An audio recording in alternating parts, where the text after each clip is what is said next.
आप जनता का मत किस दिशा में है, किधर है राजस्थान के रण में, ये आज समझेंगे हम वहां के वोट के प्रतिशत को देखकर। लेकिन उसके साथ साथ ये भी जानेंगे कि क्या रिवाज बदलने जा रहा है राजस्थान का। क्या जनता रिवाज बदलने को तैयार है या वही रिवाज, वही परंपरा चली आ रही जो अभी तक पिछले 30 वर्षों से, जिसमें एक बार कांग्रेस की सरकार बनती है तो दूसरी तरफ बीजेपी की सरकार अगली बार उसको लपक लेती है। क्या ऐसा होने जा रहा है या इस बार कुछ और होने जा रहा है, किसी तीसरे की सरकार बनने जा रही है? हालांकि ऐसी संभावना बिल्कुल नहीं है। संभावना जो है वो यही है जो दिखाई दे रही है कि शायद रिवाज जनता बदलने के लिए तैयार हो जाए।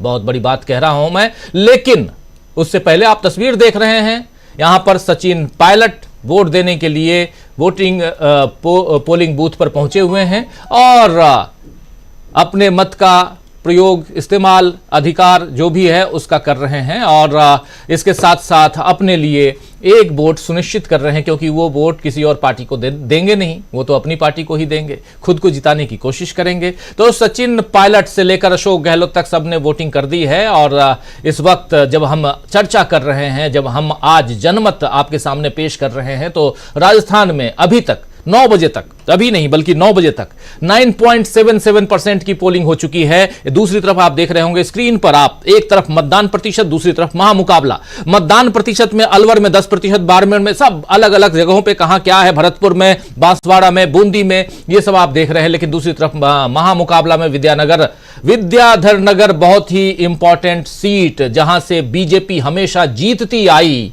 लेकिन वहां आखिर क्या जरूरत पड़ी कि बीजेपी ने अपने कैंडिडेट को वहां से चित्तौड़गढ़ फेंक दिया और दिया कुमारी को वहां टिकट देकर उसके बाद चर्चा यह होने लगी कि शायद वसुंधरा राजे सिंधिया के सामने अब एक दूसरी चुनौती पेश करने के लिए दिया कुमारी को लाया गया है, क्योंकि वसुंधरा राजे अब रिटायरमेंट की एज में आ चुकी हैं। क्या ऐसा भी है? तो बीजेपी के लिए बहुत कुछ है और कांग्रेस के लिए भी बहुत कुछ है। रिवाज बदलने की परंपरा रही इस राजस्थान में, क्या रिवाज बदलने की परंपरा नहीं रही इस राजस्थान में? क्या रिवाज बदलने जा रही है वहां की जनता? ये सब भी हम चर्चा करेंगे, साथ साथ आज के अपडेट्स देते रहेंगे। चर्चा तो आप खूब सुनते हैं, न्यूज पॉइंट में चर्चा सुनते हैं, आप नजरिया में चर्चा सुनते हैं, लेकिन चर्चा जो है वो अपडेशन, अगर ब्रेकिंग और अपडेट्स के आपके सामने रहें तो बेहतर यही होगा। इसीलिए हम भी कोशिश करेंगे कि हम अपने बकबक से आपको दूर रखें और रियल स्टोरी आप तक पहुंचाएं। आइए सबसे पहले आपको दिखाते हैं, सुनाते हैं कि क्या कह रहे हैं सचिन पायलट जब वो पोलिंग बूथ पे पहुंचे। सुनिए।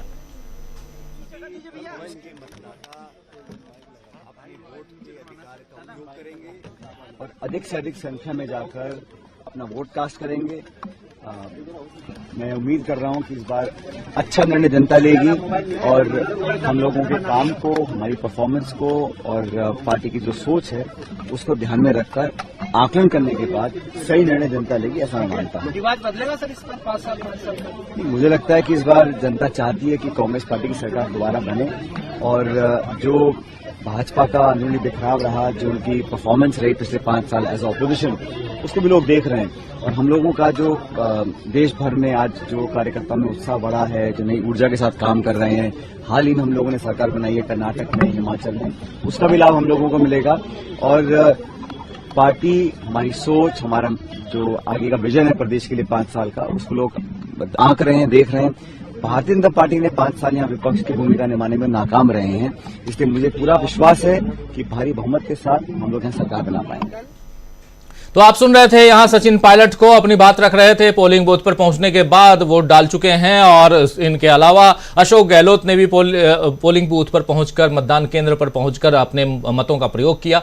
मतों नहीं बल्कि मत का प्रयोग किया कह सकते हैं, क्योंकि उनके पास एक ही वोट देने का अधिकार है और ये ऐसा ही अधिकार हमारे और आपके पास भी है। यानी हम एक वोट से ज्यादा नहीं डाल सकते हैं, एक ही वोट, लेकिन बहुत मजबूत, बहुत तगड़े ढंग से अगर कह सकते हैं तो मजबूत है, क्योंकि एक वोट से किसी की सरकार आप गिरा सकते हैं तो किसी की सरकार आप बना भी सकते हैं। बहुत ताकत होती है आपके इस एक वोट में।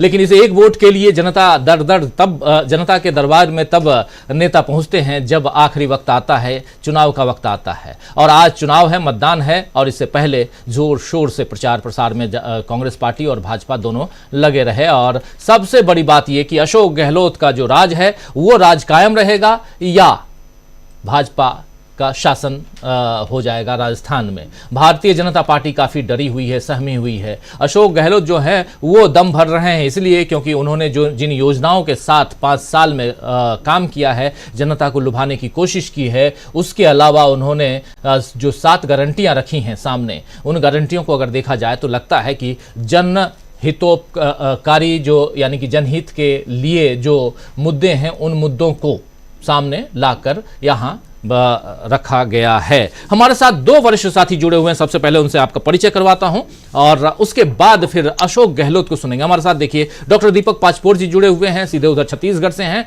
और चुनाव वहां समाप्त करवा चुके हैं और नजरें इनकी दोनों तरफ टिकी हुई हैं। एक नजर राजस्थान पर और दूसरी नजर तेलंगाना पर। तेलंगाना का सूरत हाल हम कल से बयां करेंगे, आज शाम को भी उस पर बात करेंगे, लेकिन अब भी पूरा का पूरा जो हमारा फोकस है वो राजस्थान पर है। और दूसरी तरफ हमारे साथी अमलेंदु उपाध्याय जी दिल्ली में बैठे हुए हैं। दिल्ली से न सिर्फ दिल्ली दिखाई देती है, न सिर्फ भारत दिखाई देता है, बल्कि जहां से प्रधानमंत्री नरेंद्र मोदी विश्व गुरु बनने का सपना देखते हैं वो विश्व भी दिखाई देता है। तो अमलेंदु जी एक पूरे ब्रॉड वे में चर्चा आपके सामने पेश करेंगे। तो हमारे ये दोनों साथी कुछ देर बाद कुछ एक साथी और जुड़ेंगे, उन सबसे भी आपका परिचय करवाऊंगा। लेकिन साथियों को जोड़ना ज्यादा मकसद हमारा नहीं है, मकसद ये है कि ज्यादा से ज्यादा खबरें आप तक हम पहुंचाएं। आज जो कुछ चल रहा है, क्यों हम सबका ध्यान इन 5 राज्यों के चुनाव में सबसे ज्यादा राजस्थान पर है, इसलिए है क्योंकि राजस्थान में कांग्रेस पार्टी और बीजेपी बराबरी के साथ मुकाबले में है।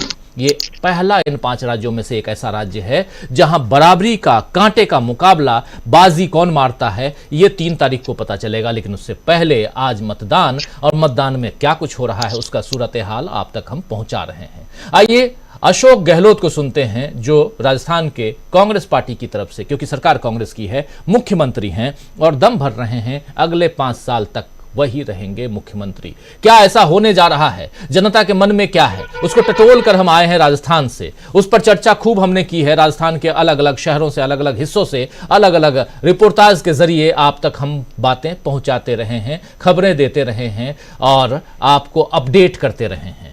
लेकिन आज जनता क्या अपडेशन देती है ये आप सुनेंगे। आइए जरा पहले सुनते हैं हम अशोक गहलोत को।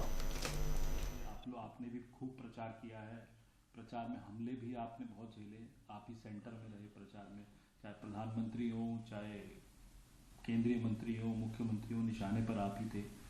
और सवाल यही है बड़ा कि क्या राज बदल रहा है या रिवाज? मैं केरल गया था। केरल के अंदर 70 साल तक एक बार कांग्रेस, एक बार कम्युनिस्ट पार्टी के शासन आते थे। इस बार सिर्फ इसलिए रिपीट हुई कम्युनिस्ट पार्टी गवर्नमेंट कि कोविड में अच्छा काम किया। तो अगर वहाँ के लोग समझदार, हमारे लोग भी कम समझदार नहीं हैं, लोग समझते हैं कि यहाँ भी शानदार काम हुआ कोविड का। बिरोड़ा मॉडल हमारा पूरे WHO तक पहुँच गया। और साथ में जो हमने कानून पास किए हैं वेलफेयर के, स्कीम लेके आए हैं, राइट टू हेल्थ का एक्ट बना दिया, चीनी योजना लेके आ गए, जो 25 लाख का बीमा था 50 लाख का कर दिया, हिंदुस्तान में कहीं पे भी नहीं है। OP लागू कर दिया, जो कर्मचारियों के लिए बहुत बड़ी उपलब्धि उनके लिए, क्योंकि उनकी सिक्योर हो गई रिटायरमेंट के बाद लाइफ। मैं समझता हूँ कि और भी कई कारण हैं कि जनता का मूड देखते हैं कि लगता है कि हमारी गवर्नेंस को, हमारी स्कीमों को हमारे फैसलों को लोगों ने लाइक किया। इसलिए कई चले और राजस्थान में एंटी इनकम्बेंसी नाम की चीज़ नहीं मिलेगी आपको सरकार के खिलाफ में। ये बहुत बड़ी उपलब्धि हमारी है। तो अगर सरकार के विरुद्ध में कोई लहर नहीं लग रही है तो संभावना ये है कि आप सरकार बनाओगे वापस। जी, तो आप सुन रहे थे यहां अशोक गहलोत जो अपनी बात रख रहे थे, जनता के मूड की बात कर रहे थे। अशोक गहलोत दम भर रहे हैं कि सरकार हमारी बनेगी, कांग्रेस पार्टी दम भर रही है कि सरकार उसकी रिपीट होगी, लेकिन उधर बीजेपी कह रही है कि हम ही सरकार बनाएंगे। ये बहुत बड़ी बात है। जरा इधर आना चाहता हूं अमलेंदु उपाध्याय जी। हम ही सरकार बनाएंगे और हमारी पार्टी रिपीट कर रही है, जीत रही है, क्लीन स्वीप करेगी कांग्रेस पार्टी, ऐसा राहुल गांधी भी बोल चुके हैं। क्या कहेंगे आप? देखिए राजीव जी, मुझे लगता है कि राहुल गांधी जो बोले हैं और आज जो अशोक गहलोत बोले हैं, दोनों की बातों में जो पीछे छिपा हुआ तत्व है वो एक है कि चूंकि हमारी सरकारों ने काम किया है और हमने एक अच्छा गवर्नेंस जो है वो दिया है, इसके बल पर हम जो है दोबारा रिपीट करेंगे, इसके बल पर हम ये चुनाव जीतेंगे। ये मुझे लगता है कि इसके पीछे एक मूल भाव है दोनों की ही बातों में, कि जहाँ जहाँ कांग्रेस की सरकारें हैं उन्होंने एक अच्छा काम किया, एक अच्छा गवर्नेंस दिया और जनता के हित में योजनाएं बनाई, और सिर्फ योजनाएं बनाई नहीं बल्कि उनको ज़मीन पे इम्प्लीमेंट भी किया और अच्छे से उन योजनाओं को लागू किया और जनता उससे जो लाभान्वित हुई। आप लोग जब राजस्थान में थे राजीव जी, वहाँ से तमाम आप लोगों की रिपोर्ट्स आई, उन रिपोर्ट्स में भी साफ तौर पे साफ दिख रहा है कि जनता किस तरीके से अशोक गहलोत की बड़ाई कर रही है और उनकी योजनाओं को बता रही है कि किस तरीके से उन अशोक गहलोत सरकार की योजनाओं ने जनता के एक बड़े वर्ग को बहुत ज़्यादा फ़ायदा पहुंचाया है। हालांकि मुझे लगता है कि सरकारों के काम पहले यही हुआ करते थे कि जनता के हित में योजनाएं बने, लेकिन जब से जो है ये आया कि साहब आप कॉरपोरेट घराने जो हैं वो मुख्यमंत्रियों को प्रोजेक्ट करते हैं और प्रधानमंत्रियों को प्रोजेक्ट करते हैं और सरकारें अब कॉरपोरेट घराने बनाने लगे हैं, तब से जो था जनता के हित की बातें होना बंद हो गई थी। यानी जनता के हित की बातें जो आप उनको रेवड़ियाँ कह देते हैं और कॉरपोरेट घरानों के आप लाखों करोड़ रुपए के कर्ज माफ़ कर देते हैं, उन्हें राइट ऑफ कर देते हैं, तो वो आपके लिए विकास हो जाता है।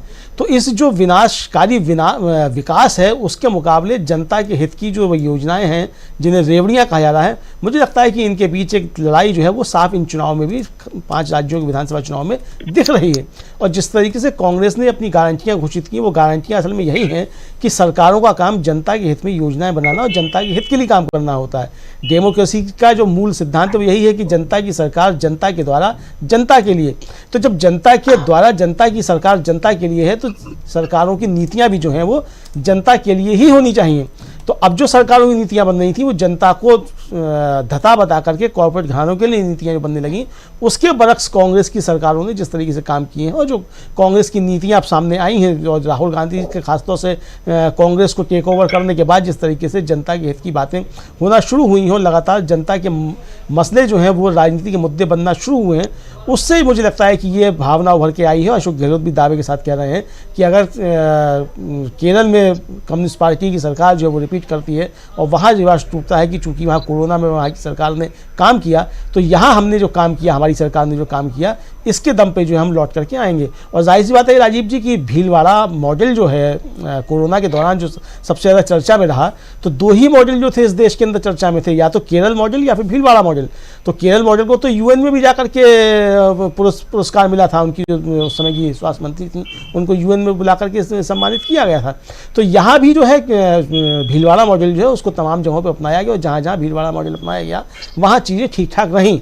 जबकि भारतीय जनता पार्टी शासित जितने भी राज्य थे कोरोना में बुरी तरीके से वहाँ जो है वो जनहानि हुई है वहाँ और जनता जो है वो तड़पती रही है। तो ये सारी चीज़ें सामने हैं और जिस तरीके से अशोक गहलोत की सरकार ने गवर्नेंस किया कोरोना के दौरान खास तौर से और बाद में भी जो योजनाएं बनी हैं उससे मुझे लगता है कि जनता काफ़ी लाभान्वित हुई है। इसी के दम पे अशोक गहलोत इतनी बड़ी बात बोल रहे हैं राजीव जी। जी बिल्कुल, बहुत बड़ी बात अशोक गहलोत हालांकि नहीं बोल रहे हैं, बात यही कह रहे हैं कि हम जब अगर केरल में सरकार रिपीट हो सकती है, वहां भी रिवाज टूट सकता है, जब रिवाज उत्तर प्रदेश में टूट सकता है, जब रिवाज जो है वो इधर उत्तराखंड में टूट सकता है, तो रिवाज राजस्थान में क्यों नहीं टूट सकता।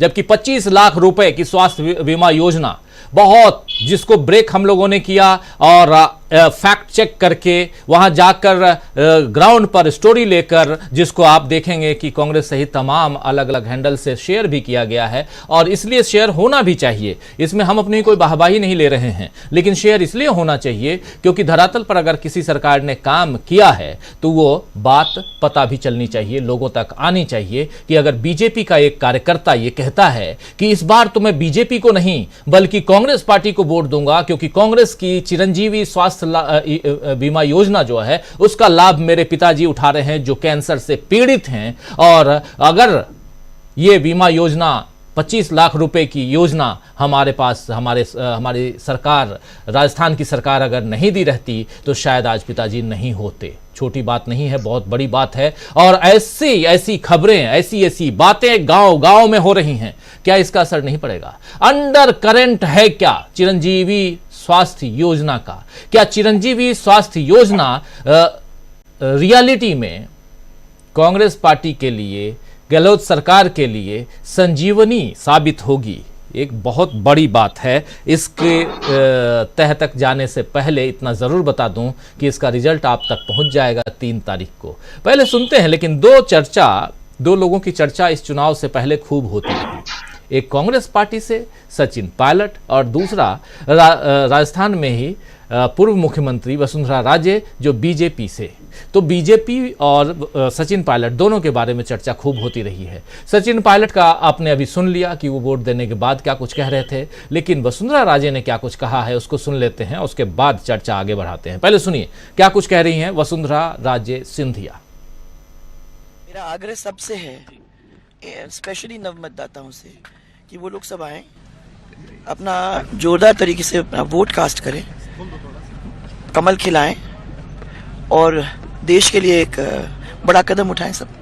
मेरा आग्रह सबसे है, स्पेशली नव मतदाताओं से, कि वो लोग सब आए, अपना जोरदार तरीके से अपना वोट कास्ट करें, कमल खिलाएं और देश के लिए एक बड़ा कदम उठाएं सब मिलके।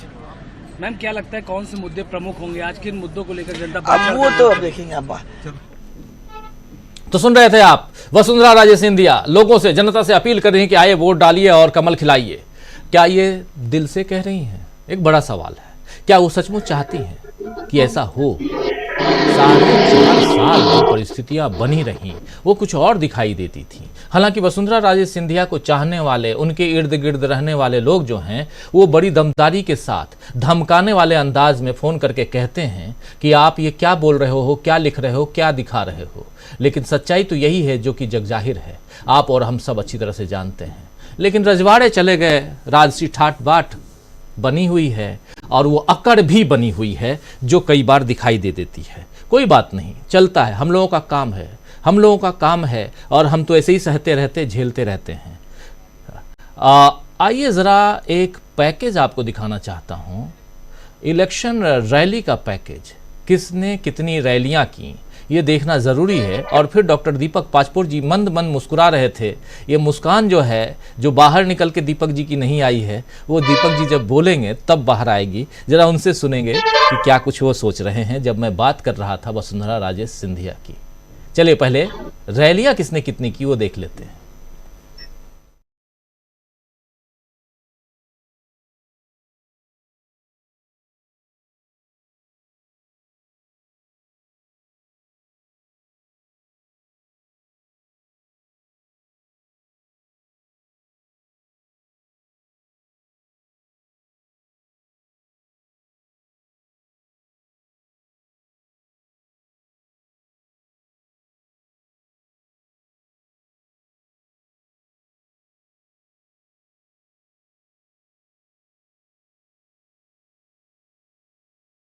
मुख्यालय पर आयोजित की गई और रैली का चयन करते समय इस बात का भी ध्यान रखा गया कि जिस सीट पर बीजेपी का उम्मीदवार ज्यादा मजबूत है, पीएम की रैली उसी क्षेत्र में कराई गई। इसके अलावा केंद्रीय गृह मंत्री अमित शाह ने 11 सभाएं और 3 रोड शो किए। बीजेपी के राष्ट्रीय अध्यक्ष जेपी नड्डा ने 10 सभाएं और 2 रोड शो किए, जबकि योगी आदित्यनाथ ने 15 सभा और 3 रोड शो किए। राजस्थान में बीजेपी के लिए हर चुनावों में सबसे ज्यादा रैलियां करने वाली वसुंधरा राजे भी इस बार टॉप पर रही। उन्होंने 48 रैलियां की। अब अगर बात कांग्रेस की करें तो कांग्रेस में सबसे ज्यादा डिमांड राहुल गांधी की रैली की थी। राहुल गांधी ने राजस्थान में 12 सभाएं की, वो यहां 5 दिन रहे। तो दूसरी ओर प्रियंका गांधी ने भी राजस्थान में 6 सभाएं की। कांग्रेस के राष्ट्रीय अध्यक्ष मल्लिकार्जुन खड़गे ने 6 सभाएं की।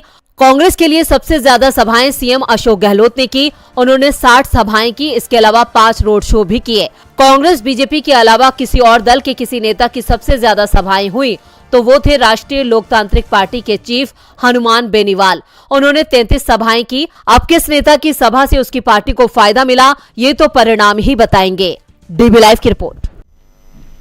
तो सुन रहे थे आप, यहाँ पर थोड़ा शुरुआत में वीडियो आप तक नहीं पहुंच पा रहा था, लेकिन सब कुछ ठीक है, आपने आगे देखा, बहुत शुक्रिया आपका।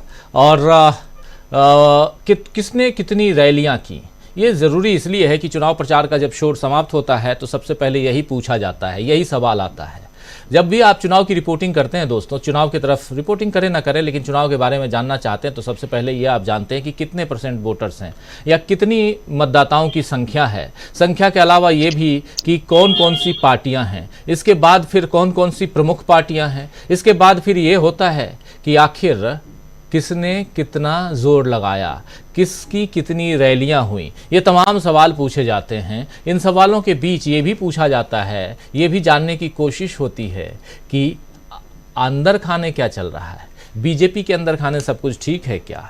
कांग्रेस के अंदर खाने सब कुछ ठीक है क्या? कांग्रेस के अंदर खाने एक नाम हमेशा लिया जाता रहा, सचिन पायलट का, लेकिन 6 महीने पहले कांग्रेस पार्टी ने सचिन पायलट वाले मुद्दे को शांत करवा दिया। वैसे ही जैसे उधर छत्तीसगढ़ में टीएस सिंहदेव वाले मुद्दे को शांत करवाया गया था, क्योंकि इन दोनों ही राज्यों में कांग्रेस की सरकार और दोनों जगह नंबर 1 और नंबर 2 की लड़ाई चल रही थी। मुख्यमंत्री और उनके सामने एक और चुनौती पेश करने वाला जो अपने आप को मुख्यमंत्री समझ सकता था। वैसे ही राजस्थान में हुआ। राजस्थान में भी अशोक गहलोत के सामने नंबर 1 नंबर 2 की चुनौती थी। नंबर 1 अशोक गहलोत थे, इसलिए हैं क्योंकि वो मुख्यमंत्री हैं, और नंबर 2 जो सचिन पायलट, जिनकी चर्चा खूब होती रही। सचिन पायलट ने बीच में बगावत भी कर दी थी, मानेसर चले गए थे कुछ अपने विधायकों के साथ में, विधायक साथियों के साथ में, लेकिन वो वापस आ गए और ये इस पूरे घटनाक्रम को माफ करना नहीं चाहते थे अशोक गहलोत। फाइनली उन्होंने माफी दे दी और दोनों एकजुट हो गए। इसके बाद राहुल गांधी पहुंचते हैं चुनाव प्रचार में। 5 दिन तक उन्होंने वहां दिया है, जैसा अभी आपने सुन लिया। हमारी सहयोगी की रिपोर्ट जो थी, यानी परवीन शेख की रिपोर्ट आपने सुनी। उस रिपोर्ट में वो बता रही थी कि 5 दिन तक रहे राहुल गांधी, 12 सभाएं की, और उसी दौरान उन्होंने दोनों को एक मंच पे लाकर हाथ उठाकर दिखा दिया, बताने की कोशिश की कि all is well in Congress party. लेकिन दूसरी तरफ बीजेपी में क्या ऑल इज वेल, बड़ा सवाल है। और जब इस पर चर्चा होती है तो फिर वसुंधरा राजे सिंधिया की चर्चा ना हो तो फिर बात कुछ ना कुछ छूट सी जाती है। और जब हम चर्चा करते हैं तो फिर बात यही आती है कि वसुंधरा राजे सिंधिया के लोग जो हैं वो नाराज हो जाते हैं, फोन करके धमकाने लगते हैं कि आपने ये क्या दिखा दिया, क्या लिख दिया, क्या कह दिया। चलिए खैर, ये धमकियां हम लोग सुनते रहते हैं, इसकी चर्चा होती रहती है। वसुंधरा राजे के बारे में उन्होंने क्या कुछ कहा है अभी आपने सुन लिया। इस पर चर्चा करेंगे हमारे साथी डॉक्टर दीपक पाचपोर जी से। लेकिन मतदान के प्रतिशत के अलावा हॉट सीट्स, महामुकाबला किनके बीच है वो आप देख रहे होंगे, स्क्रीन पे ऑलरेडी है। और उसके अलावा एक रिपोर्टाज भी दिखा देता हूं, हॉट सीट पर कौन कहां है, पहले उसको सुन लेते हैं और फिर डॉक्टर दीपक पाचपोर जी के पास आते हैं और इनसे चर्चा को आगे बढ़ाते हैं। सुनिए जरा, लेकिन इस बार कोशिश जरूर कीजिए कि स्क्रीन ब्लैंक न जाए। चलिए सुनते हैं हॉट सीट्स। राजस्थान विधानसभा चुनाव में कांग्रेस और बीजेपी की ओर से तमाम दिग्गज नेता चुनाव लड़ रहे हैं। सीएम अशोक गहलोत, पूर्व डिप्टी सीएम सचिन पायलट, पूर्व सीएम वसुंधरा राजे सिंधिया 2018 की तरह एक बार फिर अपनी पुरानी सीट से चुनावी मैदान में हैं। तो बीजेपी ने इस बार अपने 7 सांसदों को भी चुनाव में उतार दिया है। फिलहाल इसमें से अधिकांश सांसद मुश्किल में दिख रहे हैं। राजस्थान में जिन सीटों पर सभी की नजरें बनी हुई है, उसमें सबसे ऊपर है जोधपुर जिले की सरदार शहर सीट। सरदारपुरा सीट से राज्य के सीएम अशोक गहलोत कांग्रेस के उम्मीदवार हैं और यहाँ बीजेपी ने अपने चुनौती देने के लिए स्थानीय चेहरे महेंद्र सिंह राठौर को उतारा है। कांग्रेस अशोक गहलोत के चेहरे पर ही चुनाव लड़ रही है और इसका असर सरदारपुरा में भी दिख रहा है। दूसरी ओर टोंक सीट पर कांग्रेस के दिग्गज नेता सचिन पायलट ने दावेदारी पेश की। बीजेपी ने यहाँ अजीत सिंह मेहता को उतारा है, जबकि टिकट को लेकर वसुंधरा राजे के करीबी पूर्व मंत्री यूनुस खान की दावेदारी मजबूत मानी जा रही है। दरअसल खान को टिकट नहीं मिला तो उन्होंने बगावत कर दी, जिसका असर टोंक में दिखाई दे रहा है। बात अगर बीजेपी कैंप की करें तो राजस्थान में पार्टी की सबसे लोकप्रिय नेता वसुंधरा राजे सिंधिया एक बार फिर झालावाड़ की झालरा पाटन सीट से चुनाव लड़ रही हैं, लेकिन इस बार वो सीएम उम्मीदवार नहीं है। कांग्रेस ने वसुंधरा के खिलाफ रामलाल चौहान को टिकट दिया है। बीजेपी ने वसुंधरा का विकल्प मानी जा रही राजकुमारी दिया सिंह को जयपुर की विद्यानगर सीट से उम्मीदवार बनाया है। वो राजसमंद से सांसद हैं। दरअसल 2018 में यहां से नरपति सिंह राजवी बीजेपी की टिकट पर चुनाव जीते थे। अब राजवी के समर्थकों के विरोध का सामना यहां दिया सिंह को करना पड़ रहा है। सीएम पद के एक और दावेदार बाबा बालकनाथ, जिन्हें बीजेपी के अंदर राजस्थान का योगी उनके समर्थक बता रही हैं, वो तिजारा से पार्टी उम्मीदवार हैं। इस सीट पर कांग्रेस ने इमरान खान को टिकट दिया है। इस सीट पर करीब 40% मुस्लिम मतदाता हैं, जिस कारण से बालकनाथ मुश्किल में दिखाई दे रहे हैं। बीजेपी की ओर से सीएम पद के एक और दावेदार माने जा रहे किरोड़ी लाल मीणा को बीजेपी ने सवाई माधोपुर से टिकट दिया। ये सीट कांग्रेस का गढ़ मानी जाती है। कांग्रेस ने यहां दाखिल अबरार को टिकट दिया। अब इस सीट पर अल्पसंख्यक वोट निर्णायक स्थिति में है। लक्ष्मणगढ़ सीट से कांग्रेस ने प्रदेश अध्यक्ष गोविंद सिंह डोटासरा को टिकट दिया है, तो बीजेपी ने उनके मुकाबले के लिए सुभाष महरिया को मैदान में उतारा है। यहाँ मुकाबला काफी कड़ा माना जा रहा है। राजस्थान में हॉट सीट कहां कौन पड़ रहा भारी? जीबी तो सुन रहे थे आप, राजस्थान के हॉट सीट पर कौन कहां पड़ रहा है भारी, और उसका जिक्र हम यहां कर रहे थे, उसी को दिखा रहे थे। यहां अलग अलग जगहों से कहां से कौन लड़ रहा है। सरदारपुरा सीट बहुत ही हॉट है, लेकिन वहां एक तरफा परिस्थितियां नजर आई जब हम लोग सरदारपुरा में थे। जोधपुर का ये सीट, यहीं से अशोक गहलोत चुनाव लड़ रहे हैं। जरा आना चाहता हूं, जो भी अपडेट्स हैं वो तो हम आप तक पहुंचा ही रहे हैं, और जैसे जैसे कुछ बाइट्स आती रहेंगी वो भी आप तक हम पहुंचाते रहेंगे। वीडियो विजुअल्स ये सब भी, कहां कैसे मतदान हो रहा है, सब आप तक हम पहुंचाएंगे। और जरा प्रताप सिंह खचरियावास ने क्या कुछ कहा है उसको भी सुन लेते हैं पहले, और फिर डॉक्टर दीपक पाचपुर जी के पास आते हैं। जरा सुनिए प्रताप सिंह खचरियावास क्या कह रहे हैं। मेरी आवाज सुन रहा है, सब लोगों से अपील करूंगा, पार्टी बाजी से ऊपर उठिए, कैंडिडेट को देखिए, काम को देखिए। काम और राम कांग्रेस की सरकार के साथ है। राजस्थान एकमात्र स्टेट है जहां 50 लाख तक का इलाज फ्री है। दुनिया में मॉडल है मेडिकल का, दुनिया में मॉडल है रोजगार का। सच्चाई और ईमानदारी के साथ कांग्रेस और बीजेपी से ऊपर उठकर काम के आधार पर वोट करना चाहिए। जिसको आप पकड़ सकते हैं, जिसके साथ खड़े होकर आप अपनी आवाज को बुलंद कर सकते हैं, आप जिसको जानते हैं, पहचानते हैं, जिसका घर जानते हैं, जिसको फोन करने से उसका फोन उठता हो, ऐसे लोगों को मत चुनिए जो ये कहते हैं हमारे निशान को वोट दो, हमारे नेता को देखो। हम ये कह रहे हैं, मैं खुद ये कह रहा हूं कि प्रताप सिंह खाचरियावास को देखो, प्रताप सिंह खाचरियावास के काम को देखो और फिर वोट करो। मेरे वोट की जिम्मेदारी मेरी है, मैं मरकर भी मेरे वोट के धर्म को निभाऊंगा, क्योंकि मैं कछावा वंश का क्षत्रिय भगवान राम का वंशज हूँ कि रघुकुल रीत सदा चली आई, प्राण जाए पर वचन न जाई। वचन मेरी ताकत है, वचन मेरा विश्वास है, वचन मेरा संकल्प है, और वचन के दम पर मैं कांग्रेस की सरकार से भी लड़ूंगा, बीजेपी की सरकार से भी लड़ूंगा, लेकिन वोटर के सम्मान को निभाऊंगा। जब जयपुर के 2 टुकड़े हो रहे थे, जयपुर उत्तर दक्षिण हो रहा था, तब प्रताप सिंह खाचरियावास ने कहा था कांग्रेस की सरकार का ये फैसला मुझे मंजूर नहीं है। मैं कांग्रेस का प्रवक्ता होते हुए खुलकर बोला, बीजेपी नहीं बोल पाई। और जब स्टेट की बात हो तो दोनों पार्टियों के काम को देखना चाहिए और ऐसे कैंडिडेट देखने चाहिए जिनको थोप दिया गया है। आप बताइए, हालात ये जयपुर में ऐसे कैंडिडेट उतार दिए जिनको बीजेपी का कार्यकर्ता नहीं जानता, जिनको बीजेपी के नेता नहीं जानते, जनता नहीं जानती, घर नहीं जानती। इतना घमंड है बीजेपी को कि हम तो किसी को भी भेज देंगे, तो आप पत्थर को भेज दोगे तो पत्थर से सर फोड़ देंगे लोग। ये पाप है। विकास के नाम पर वोट जा रहा है और विकास के नाम पर लोग पंजे का बटन दबाएंगे, और जब विकास जीतेगा तो सुदर्शन चक्र वाला आशीर्वाद देगा। सबसे कहूंगा, पाप और पुण्य में यदि हाथ के निशान का बटन दबाओगे तो पुण्य मिलेगा। मैं कह रहा हूं, मैं कोई संत नहीं हूं, मैं किसी संत से कम नहीं हूं। लोगों को बचाया, लड़ता हूं, लोगों के लिए मरता हूं। एक सच्चा आदमी खड़ा है। हमेशा जब मैं खुद कांग्रेस की सरकारों से टकरा जाता हूं, जब जनता की दर्द और परेशानी होती है, आज मुझे जरूरत है, मेरे साथ आइए। इस आवाज को जिंदा रखना चाहते हो तो प्रताप सिंह खाचरियावास के साथ आओ, कांग्रेस के साथ आओ और एक नया इतिहास बनाओ। पता चले लोगों को कि कांग्रेस की सरकार भी रिपीट कर रही है, और जयपुर में सिविल लाइन्स में रिकॉर्ड वोटों से हम जीतेंगे तो कांग्रेस और बीजेपी के वो नेता सुधर जाएंगे जो काम नहीं करते। काम के आधार पर वोट पड़ेगा तो प्रताप सिंह खाचरियावास 50,000 वोटों से जीतेगा, और सच्चाई और काम के आधार पर वोट पड़ना चाहिए।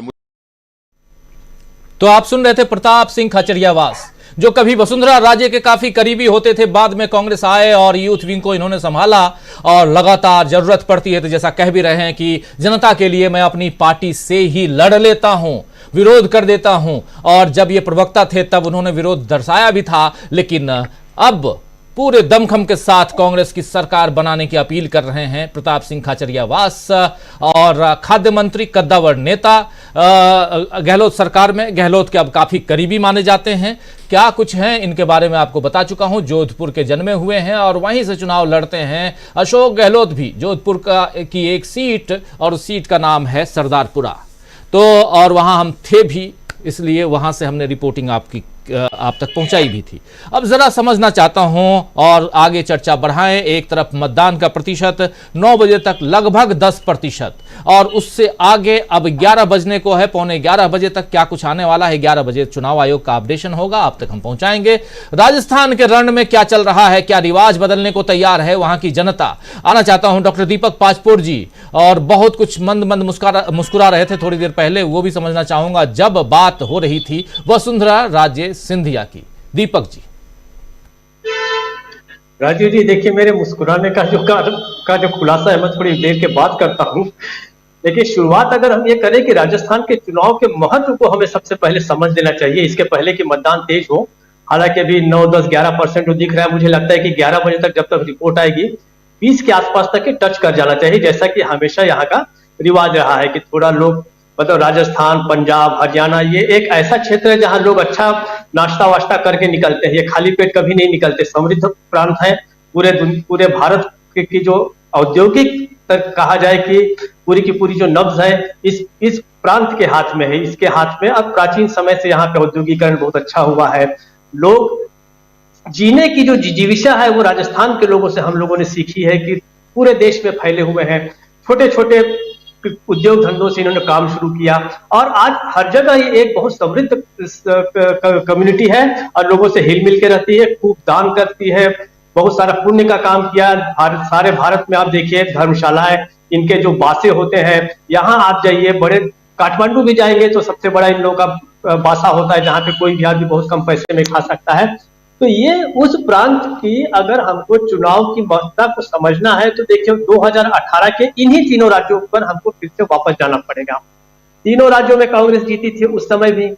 मध्य प्रदेश में ये हुआ था कि ज्योतिरादित्य सिंधिया के कारण वहां पर सरकार जो है वो गिर गई और जो है भारतीय जनता पार्टी वहां पे शासन कर रही है।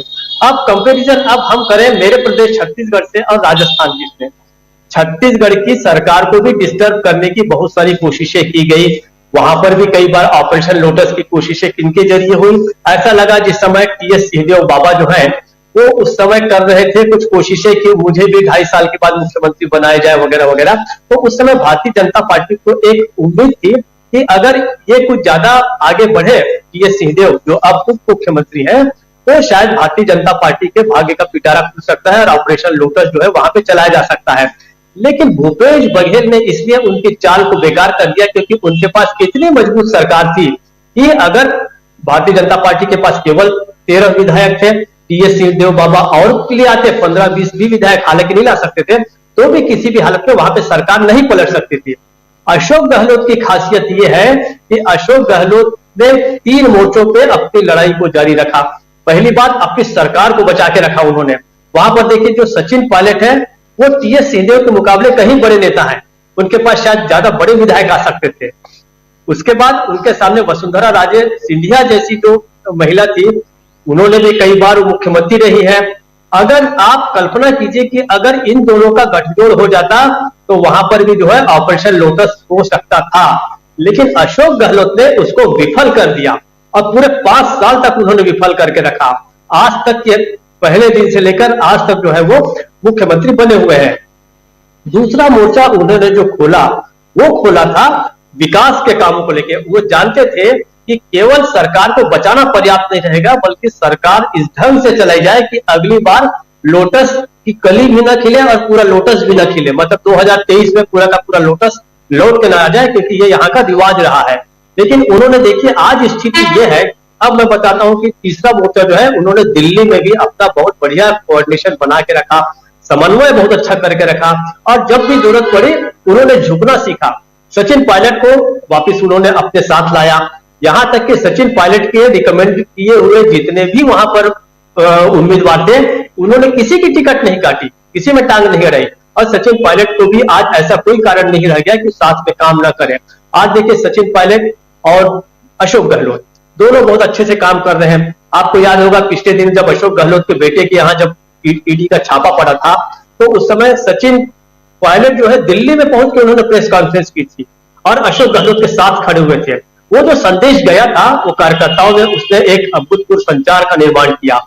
इस तरीके से अब मैं बताऊं कि मेरे जो मुस्कुराने का कारण ये था राजीव जी कि कुछ दिन पहले प्रियंका गांधी ने एक ट्वीट किया था, वो ज्योतिरादित्य सिंधिया के बारे में था, इनके भतीजे के बारे में, कि वो कद में तो छोटे हैं लेकिन इनका अहंकार बहुत बड़ा है। ये अहंकार जो है पूरे सिंधिया परिवार का एक कॉमन फैक्टर है, उनके डीएनए में है, क्योंकि वो ये मानते हैं कि भारतीय जनता पार्टी का निर्माण जो है वो एक तरह से इनकी माता जी ने किया था, विजया राजे सिंधिया ने। और निश्चित रूप से उनका बहुत बड़ा योगदान भी था, उनके योगदान को नहीं भुलाया जा सकता। वो अटल बिहारी वाजपेयी और लाल कृष्ण आडवाणी पुराने लोग, तो वसुंधरा राजे सिंधिया का भी उतना ही बड़ा, लेकिन वसुंधरा राजे तो सॉरी माफ करेंगे, विजया राजे सिंधिया जो थी इतनी ज्यादा अहंकारी नहीं थी जितना कि अहंकार अगली पीढ़ी के लोगों में आया है। इसी और आश्चर्य की बात है, और छत्तीसगढ़ के समान देखिए, छत्तीसगढ़ में 15 साल तक जो है रमन सिंह ने राज किया, लेकिन आज वो मुद्दों पर चुनाव नहीं लड़ रहे हैं। ऐसे ही जब पूछा गया पत्रकार ने कि किस मुद्दे पर चुनाव लड़ा जाएगा, अशोक गहलोत ने बताया किस मुद्दे पर लड़ा जाएगा, सचिन पायलट ने बताया किस मुद्दे पर लड़ा जाएगा। लेकिन इतने समय तक आपने जो राज किया है, चाहे टुकड़े टुकड़े में किया, अलग अलग समय में किया, क्या आपके पास एक भी मुद्दा नहीं कि आप बता सके कि इस मुद्दे पर चुनाव लड़ा जाएगा?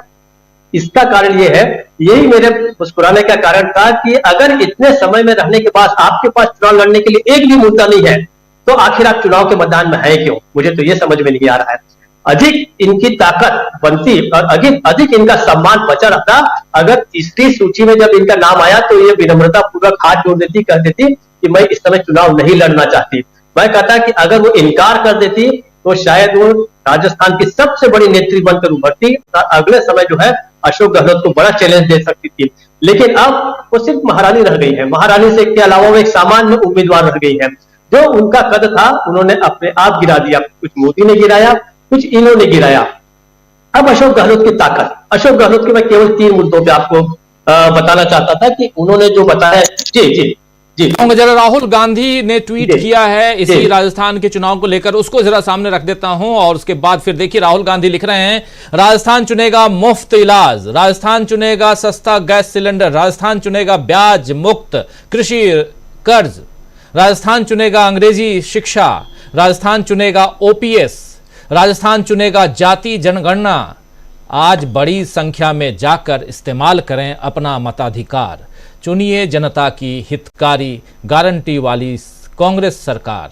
हैशटैग कांग्रेस फिर से, ये हैशटैग कांग्रेस फिर से ये टैगलाइन है कांग्रेस का, कहो दिल से कांग्रेस फिर से, ये टैगलाइन वहां पर हर जगह पोस्टर्स में हम लोगों ने देखे। तो ये राहुल गांधी ट्वीट करके जनता को अपील कर रहे हैं, जनता से कि आप जाइए और किस लिए वोट कीजिए, ये आप लोग देख रहे हैं राहुल गांधी का ट्वीट। राहुल गांधी के अलावा प्रियंका गांधी के इस ट्वीट को देखिए थोड़ा सा नीचे। जी बिल्कुल, प्रियंका गांधी कह रही हैं कि राजस्थान के मेरे प्यारे भाइयों बहनों, आपका एक एक वोट सुंदर भविष्य के लिए, अधिकार के लिए, सुंदर भविष्य के लिए, अधिकार के लिए, कांग्रेस की गारंटी के लिए, 50 लाख तक मुफ्त इलाज, महिला मुखिया 10,000 सालाना, गैस सिलेंडर 400 रुपए में, पुरानी पेंशन की कानूनी गारंटी, 10 लाख नए रोजगार, आवास का अधिकार, 2 रुपए प्रति किलो गोबर खरीद, किसान को एमएसपी, बिना ब्याज 2 लाख कर्ज, कॉलेज छात्रों को लैपटॉप, प्राइवेट स्कूलों में भी शिक्षा फ्री, जातिगत जनगणना, काम किया दिल से, कांग्रेस फिर से, कांग्रेस की गारंटी, ये लिख रही हैं प्रियंका गांधी। वैसे ही प्रधानमंत्री नरेंद्र मोदी ने भी अपील की है, उसको भी आप तक हम पहुंचाएंगे। तो राहुल गांधी और प्रियंका गांधी के अलावा आपने सुन लिया, उधर अशोक गहलोत वोट देकर के आए तो उन्होंने क्या कुछ कहा था, और सचिन पायलट को, वसुंधरा राजे सिंधिया को आप सबने सुना, प्रताप सिंह खचरियावास को भी सुना आपने। ये तमाम चीजें हम आप तक पहुंचा रहे हैं। साथ साथ आपको ये भी बता रहे हैं कि मतदान का प्रतिशत कितना है। बांसवाड़ा में 10%, भरतपुर में 11%, बूंदी में 10%, ये लगातार, उदयपुर में 10%, कोटा में 12%, गंगानगर में, श्री गंगानगर 12%, जयपुर में 10%, जालोर में 9%, जैसलमेर, ये तमाम जगहों पर, जोधपुर, झालावाड़ जो है वो आप जानते हैं वसुंधरा राजे सिंधिया, और अजमेर, बारन, भीलवाड़ा, ये तमाम जगहों पर कहां कितने प्रतिशत मतदान, अगर एवरेज देखा जाए तो सुबह 9 बजे तक 9.77%, 9.77% मतदान यहाँ राजस्थान में। जी डॉक्टर दीपक पाचपोर जी, अपनी बात प्लीज आगे बढ़ाइए। अशोक गहलोत की ताकत देखिए, या कहा जाए कि काम की ताकत देखिए। खुद प्रधानमंत्री को ऐलान करना पड़ा कि हमारी सरकार आ जाती तो भी अशोक गहलोत के अच्छी योजनाएं जो है वो लागू रहेंगी। नंबर 2, अभी 2 दिन पहले एक वीडियो वायरल हो गया जिसमें अमित शाह जब बोलने के लिए जा रहे थे तो वहां के उम्मीदवार ने कहा कि आप अशोक गहलोत और सचिन पायलट के बारे में कुछ मत बोलिए वरना जनता नाराज हो जाएगी। ये भारतीय जनता पार्टी के सबसे कद्दावर नेता के कान में फुसफुसा के कहा जा रहा है। बहुत अच्छा हुआ वो वायरल हो गई वो बात। और तीसरी बात, जो मैंने पहले भी उदाहरण दिया, ये अशोक गहलोत कहीं जा रहे थे तो एयरपोर्ट पे उनको एक दंपत्ति मिला 50, 55, 60 की एज का, तो अबू धाबी से आया था, कह के आया था कि हम कांग्रेस को वोट करने जा रहे हैं। आप बताइए राजीव जी, इस जमाने में कौन विदेश में बसा व्यक्ति जो है वो वोट देने के लिए भारत आता है, और वो भी अपने प्रदेश के एक ऐसे व्यक्ति के लिए, अपने प्रदेश के एक ऐसे कांग्रेस पार्टी के लिए या अपनी पार्टी के लिए कि जो बहुत अच्छा काम कर रही है। ये 3 जो मैं पैरामीटर्स मानता हूं, मानक मानता हूं कि वहां पर विकास ने किस तरीके से लोगों को प्रभावित किया है। और इसलिए जो है ये राजा महाराजा जब तक रहेंगे, और मैं पहले भी कहता हूं कि इंदिरा गांधी ने अपने समय में जो प्रिवी पर्स को खत्म किया कायदे से, तो उनको पूरी की पूरी तरीके से राजे राजवाड़े जितने बचे थे भारत में, उन सब की पूरी संपत्ति को ले लेना चाहिए, उसका भी राष्ट्रीयकरण कर देना चाहिए, और कायदे से इन राजा महाराजाओं को एक वोट से ज्यादा की कीमत इनकी नहीं रहनी चाहिए। राजीव जी,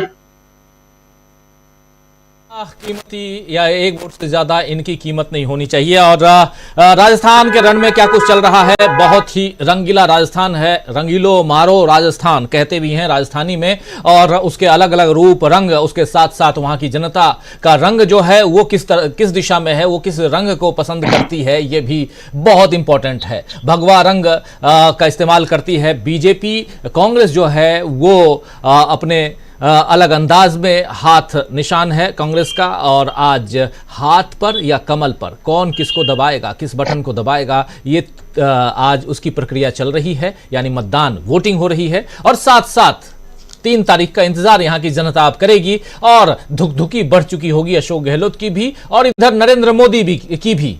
आप सोच रहे होंगे कि अशोक गहलोत और इधर नरेंद्र मोदी क्यों कह रहा हूं, इसलिए क्योंकि नरेंद्र मोदी के नाम पर ही बीजेपी हर राज्य में चुनाव लड़ रही है। इन 5 राज्यों का वही हाल है, 5 नहीं बल्कि 4 राज्य का हैं, क्योंकि एक राज्य में तो नरेंद्र मोदी पहुंचे ही नहीं।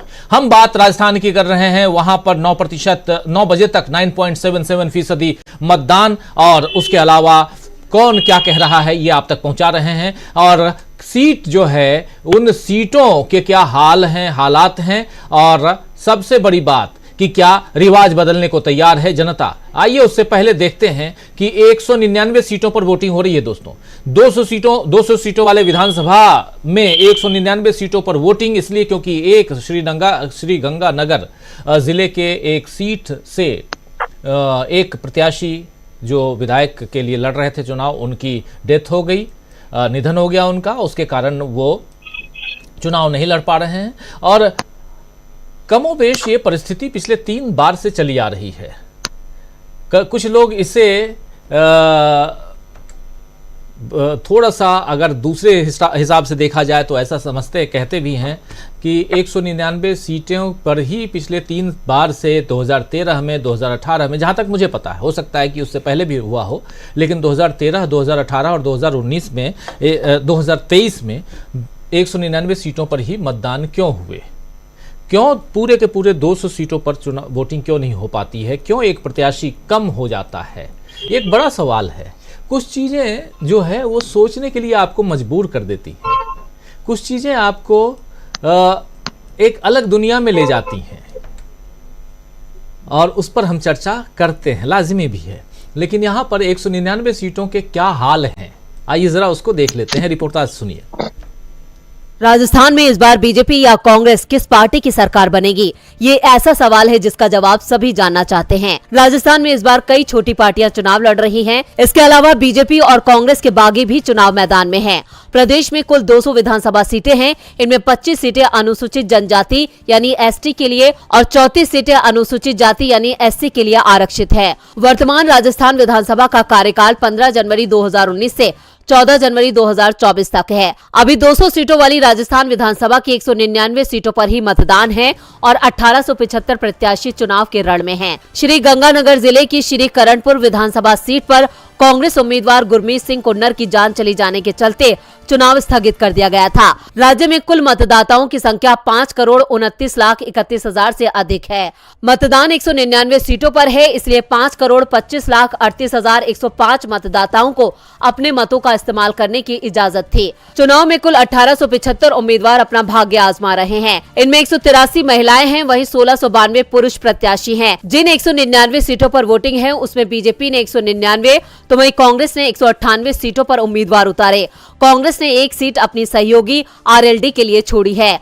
राज्य में बीजेपी सत्ता में वापसी के लिए बेताब है तो कांग्रेस सत्ता बचाए रखने की जद्दोजहद कर रही है, जबकि बीएसपी और आरएलपी जैसी पार्टियां किंग मेकर बनने की कोशिश में हैं। दरअसल राजस्थान में पिछले 3 बार से विधानसभा चुनाव 199 सीटों पर ही हो रहा है। अधिकांश सीटों पर कांग्रेस और बीजेपी के बीच सीधी फाइट है तो कुछ सीटों पर त्रिकोणीय लड़ाई भी है। राज्य की 29 विधानसभा सीटें ऐसी हैं जहां पर कुछ वोटों के इधर उधर होने से सत्ता हाथों से फिसल सकती है। हालांकि प्रदेश में मतदाता 1998 के विधानसभा चुनावों के बाद से एक बार बीजेपी एक बार कांग्रेस के लिए मतदान करते रहे हैं। डीबी लाइव की रिपोर्ट। तो एक बार बीजेपी तो दूसरी बार कांग्रेस के लिए मतदान करते रही जनता। इस बार क्या रिवाज बदलने जा रही है, ये बड़ा सवाल है। अगर योजनाओं को देखा जाए अमलेंदु उपाध्याय जी, तो योजनाएं तो यही कहती हैं कि रिवाज बदलने जा रहा है। क्या कुछ कहेंगे आप, क्या कुछ है आपके सामने? नहीं, निश्चित तौर पर राजीव जी देखिए योजनाएं काम कर रही हैं। और आपको याद होगा कि जब उत्तर प्रदेश का चुनाव हुआ तो बड़ी जोर शोर से कहा गया कि सब वो लाभार्थियों ने जो है बड़ा भारतीय जनता पार्टी को फ़ायदा पहुंचाया। अब वो पहुंचाया नहीं पहुंचाया वो अलग की बात है कि वो 5 किलो अनाज जो है उसने कितना काम किया कितना काम नहीं किया, लेकिन कहा यही गया कि सब वो लाभार्थी जो है वो उज्ज्वला योजना जो है उसने बड़ा भारतीय जनता पार्टी को फ़ायदा पहुँचाया। तो अगर भारतीय जनता पार्टी को 5 किलो अनाज और उज्ज्वला योजना ने फ़ायदा पहुँचाया है तो ये 25 लाख का जो स्वास्थ्य बीमा है ये गहलोत सरकार को फ़ायदा क्यों नहीं पहुंचाएगा? मतलब 5 किलो अनाज जो है वो क्या 25 लाख के स्वास्थ्य बीमा से ज़्यादा महत्वपूर्ण है? तो जो फ़ायदा नहीं पहुंचाएगा। और देखिए राजीव जी, भारतीय जनता पार्टी राजस्थान में अपनी किसी योजना की कोई बात नहीं कर रही है। पूरे चुनाव प्रचार में भारतीय जनता पार्टी ने किसी भी योजना की बात नहीं की। जब छत्तीसगढ़ में तो जब प्रधानमंत्री बोल भी आए थे कि जो अनाज है वो अगले 5 साल तक के लिए बढ़ाया जाएगा, लेकिन राजस्थान में प्रधानमंत्री ने भी उस अनाज की बात नहीं की, 5 किलो अनाज की। यानी राजस्थान का पूरा चुनाव जो है भारतीय जनता पार्टी ने सांप्रदायिक ध्रुवीकरण के आधार पर ही लड़ा, इसी को लेकर के चुनाव लड़ते रहे।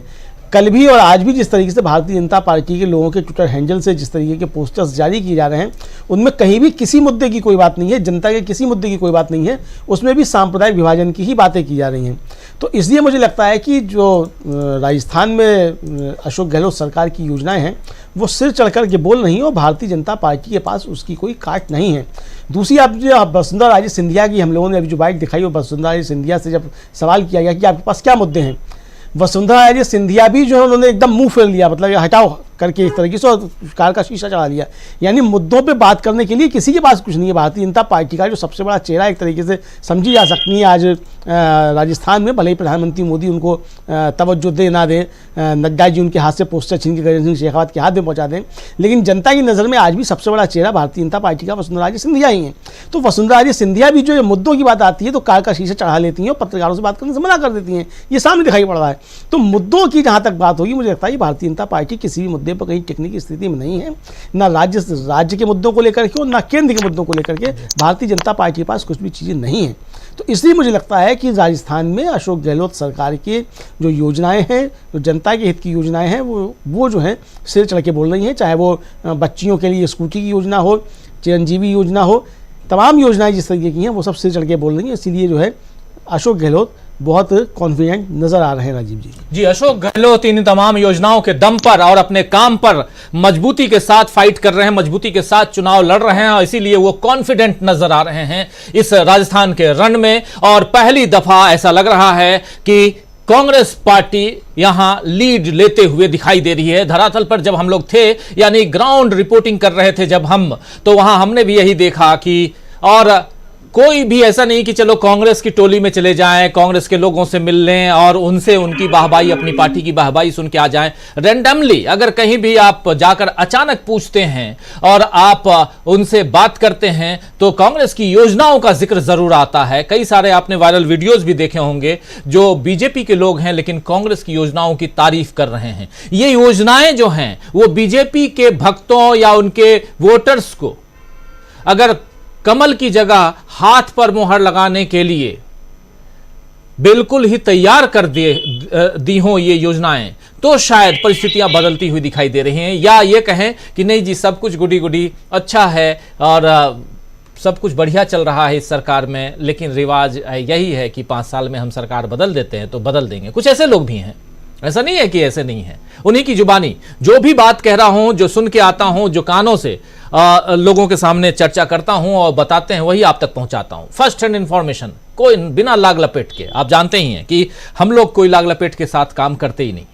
समझना चाहता हूं डॉक्टर दीपक पाचपोर जी से कि दीपक जी, राजस्थान एक अलग अलग, देखिए अलग अलग पार्ट, अलग अलग, इतना बड़ा प्रदेश, डेजर्ट भी है, पहाड़ भी है, सब कुछ है, झीलों का शहर उदयपुर वो भी है, और ऐसे में लोगों का मिजाज अगर बदल जाता है, यानी कि रिवाज को वो बदल दे, तो यहां से देश की राजनीति किधर जाते हुए दिखाई देती है आपको? जी देखिए, पहली बात तो बताऊं, जो अमलेंदु जी ने कहा कि जो 5 किलो अनाज वाली जो स्कीम है लाभार्थी वाली, वो राजस्थान में क्यों उसका उल्लेख नहीं हो रहा है? राजस्थान अपने आप में इतना समृद्ध प्रदेश है और दूसरा इतने स्वाभिमानी वहां के लोग हैं। मैं दावा करता हूं कि हमने अपनी जिंदगी में भी किसी भी राजस्थान के आदमी को भीख मांगते हुए नहीं देखा होगा। ये गिनी चुनी कौम है जो कहीं पर किसी के आगे हाथ नहीं फैलाती, बल्कि ये तो देने वालों की कौम है।